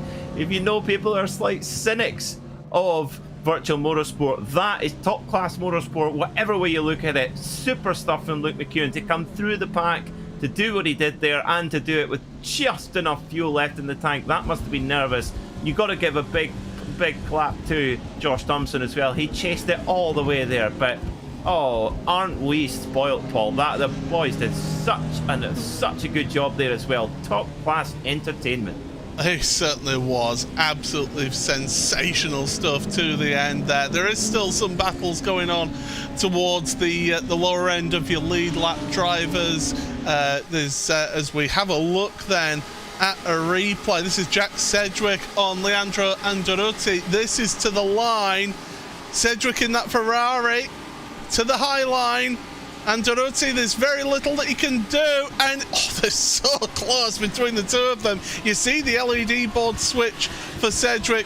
That got him that 6th place in the end by 2/100ths of a second. Pete Harrod then with the run on David Baker at the end here as well. These two former teammates, of course, now battling against each other, both in the Lamborghini. They come towards the line here. Baker holds the inside line. Harrod gets the run across the line, but it's not enough to beat David Baker there across the line. Here's Paul Webster. I said there was battles all the way through the field, Peter, because Webster, he was battling with Mike Horder to the end. And here you go, the Porsche 911 GT3 are right on the limit of that 4-litre flat 6 engine going on the apron. Don't do that, and isn't rewarded with it. Oh, well, what a finish here at Daytona International Speedway for round 1 of the World GT Championship. Paul, that is, oh, aren't we so lucky to be in the booth for this championship, and we're only just getting started too. What a warm-up for you for this weekend, I can tell you. But yeah. Well, let's get you your race results then as they stand. And it is Luke McEwen who wins that one for Logitech Altus Esports by just under half a second over Josh Thompson, with Ross McFarlane rounding out your top 3. Just and I mean just ahead of Bruno Canero in 4th place. Michael Avdoka 5th then, and a bit of a gap to Jack Sedgwick, who just got that 6th place. As I said, 2/100ths of a second between him and Leandro Andaruti across the line. The pole sitter 7th. He'll be a little bit disappointed with that, to be honest. Adam Watson for Team Mad, he finishes in 8th place, gain of 2 positions for him over the race. Adam Volkovich in 9th, and David Baker rounding out your top 10. Pete Harrod then just behind in 11th, ahead of Ashley Finch and Mark Hutchinson. Hutchinson, of course, your top Pro-Am driver in 13th place. Alex Nella then for Boosted Virage ahead of Marvin Lismulen, who had that incident down at the Unsocial Horseshoe in the early stages of the race. James Crouch for Evo SR, he is a 1-2 in Pro-Am for Evo SR because he finishes 16th, 2nd place in Pro-Am, ahead of Lewis Ward, the privateer. Then Mike Corder finishes off the Pro-Am podium in 18th place overall, ahead of Paul Webster that we saw to the line. Jonathan Walker in 20th place. In 21st, then Tim Perry for Boosted Virage ahead of Martin de Jong. Chris Wood, Brian Kroon, Ben Gregory, who was involved in a couple of little incidents, and Matt Woodhouse down in 26th. Then your top AM driver for Audi Sports Slovakia, Spark LLM, Christian Malcharak has done it for his team. Finishes 1st place ahead, and only just ahead of James Whitehouse, 27th and 28th respectively. 29th, Jack Elsborn for Century Sim Racing, finishing off the AM podium ahead of Lawrence Van Rijn in 30th place. Chris van der Nest then for Evo SR, 31st ahead of Matt Bunn. Eric Haag, one of your newcomers to the championship, a lap down along with Bunn. Lee Berridge, Adam Hedgecock, Felix Elsner, Andy Archer, John Roberts, Brad Halls and Tony Draper round out the top 40, and still they come. David Michael Nichols in 41st ahead of Joran Kaiser, with Adam State, who had an eventful day, it's safe to say, for Adam in 43rd. Toby Ward in 44th, and drivers 2 laps down or more is Nathan Healy, Jesse Payne Wilkins, Simon Field, and then drivers who did not finish: Jack Belton, Robert Lundgren, Christian Rose. The final 6, Nicholas Salaputis, Kevin Kettleman, Reece Saunders, Michael Blake, Craig Jones, and Simon Nella. Catch your breath, Peter, because the World GT Championship, brought to you by Freeam and Coach Dave Academy, it has delivered an absolute cracker for an opening round here. Well, I really think we will look back on that race as a real classic when we get to the end of the season, but also I think we'll look at that drive from Luke McEwen to execute what he did tonight, from deep in the pack to get up to the lead of the pack in that opening stint, and then drive the rest of the race absolutely flawlessly, and with a determined Josh Thompson right on the bonnet right the way through. Wow, absolutely fantastic. And as I said before, I'll say it again, that is top class motorsport, full stop. Yeah, absolutely. Be it virtual or full metal, you will not see a better race than that. That is for sure. Absolutely tremendous stuff. We do have a couple of drivers waiting to speak to us as well. And I suppose, really, Peter, why don't you take it away with the man who finished in 2nd place in that race, just missing out. We saw how disappointed he was as well. And that is Josh Thompson. If we can bring him in to this room and have a chat with the man in 2nd place, Peter. Okay. Josh, welcome to the RaceSpotTV commentary box. As we said there, that was just some top class motorsport, but it was kind of a race of 3 phases. I mean, take us through it from the start for you. Well, we knew straight away that it was going to be a fuel mileage game, always is at Daytona, so played the strategy long game, like we knew it would come down to the final stint. Yeah, so just had to save fuel the entire stint. We knew it was going to be right at the end when you go for it, so till then just play park and just sit there and wait, to be honest.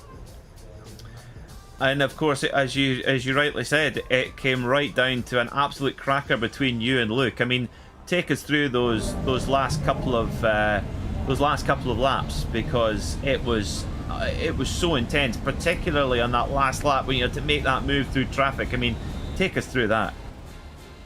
Yeah, to be honest, I feel quite hard done by the traffic, to be honest. I don't know what they were doing in turn 1, like just I know like we shouldn't be really going on at them, but come on, like they knew it was a race win on for grabs like for the battle, so had to send it to one because I knew it was the only way I had a chance because the Lamborghini was so fast in the infield as you saw all race, so I knew I had to be within range. But yeah, and then obviously I had Matt Bunn tow Luke basically to the win at the end, so it's kind of unfortunate to be honest because it was looking like it was going to be close to the line, but I think I just had enough overlap if I got the run to the line, so kind of frustrating, but you know, it is what it is. You can't control everything what happens in a race like this. Very true, a very good point. I mean, nonetheless, it's a really good start to the championship. We've got an exciting season ahead. I mean, you had some great performances last season. Tell us about your thoughts going into the rest of the season after today. Pretty positive, to be honest. Like, I knew coming into the season, I switched back to the BMW very late. I was supposed to race the Porsche. So going into the BMW, a car I know quite familiar. Also the calendar, this was probably going to be one of the worst tracks on paper for the BMW compared to Lambo, especially after what we saw in like the Daytona 24 and Imola. The car, even without the BOP, did not have the pace. So coming to tracks like Red Bull Ring, Interlagos, for example, the BMW thrives there, so should put me in a good position overall for the whole season. So just got to play long game here. I like it. Now, one final question, and it's a little bit of a silly one, Josh. Thank you very much for sharing your on-board footage with us in your sim. Now, Paul noticed it before I did. You appear to have the seat at quite a far back recline. Is that a more personal preference, or is it just a trick of the camera? No, it's actually laid back. It's a SimLab rig, but with the Formula add-on, so you're like in a Formula, like a single-seater position. So I've had it for years, so I'm kind of used to it, and it's quite comfortable for being quite tall. I see. That makes total sense. Well, Josh, I mean, first of all, thank you very much for putting on some top-class entertainment. You and Luke were just on the top of your game tonight. That win will come, and we can't wait to see you out on track next week. Well done. Thank you, guys. Yeah, that was Josh Thompson then. The man who finished in second place just quickly got time to speak to one of your other drivers from this race, and it's somebody who was getting involved in a few little bits of shenanigans. How was it out there today for you, Ben? Frustrating, honestly. I knew I had the pace for that qualifying. I was really happy with first time I've ever had a pole position in class, and yeah, just I was holding my own, and then just getting hit from behind multiple times was not exactly my idea of fun, but at least was able to keep my head about it and get claw back a few spots at least. So.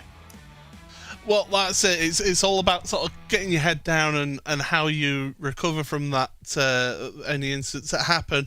But just quickly then, just to talk about this venue, because I'm sure you've had plenty of laps over this last week around here. Are you glad to see the back of it, or was this one that you were feeling strong for? I was feeling strong for it. I'm never glad to see the back of Daytona. Daytona is probably one of my favourite venues. Racing, you get such a good race, like fight out of it every single time. There's always something going on. It better stay on the schedule for next season as well. But I'm going to miss it. Kind of disappointed it's not the final round again, but yeah, hopefully next time it's going to be a lot better. Well, thank you very much for joining us here, Ben, and all the best for next week. Yeah, cheers. Thank you very much, guys. That was Ben Gregory then joining us in the commentary booth there for a quick chat as well, finishing 25th for 3 Aspires Motorsports. But Peter, I mean, that was a breathless opening round of the championship. We've still got 11 rounds of this championship to go yet. That's right, and we'll have all the action here on RaceSpotTV. I really can't wait for the season to unfold. Josh Thompson, he really sounds up for it in that BMW as well, and Luke McEwen as well. Fantastic, and so many other we can't forget, of course, Leandro Andaruti. It didn't quite shake out in his favour today, but he had the pace. And when we get to Silverstone, a much more balanced circuit, not quite as draft heavy a circuit, especially in its historic layout, we could see quite a different order showing up. Yeah, now the interesting thing is this is actually the old Silverstone, so before the wing and before the loop was introduced to the track. So we're on the old track where we go turn left at Abbey and go through Bridge. So it'll be a tremendous challenge for these GT3 cars out there next week. 2 40-minute races with a mandatory pit stop in each of those. You do not want to miss that. But Peter, I mean, final thoughts on this one. This is what a better way to start the championship than tonight.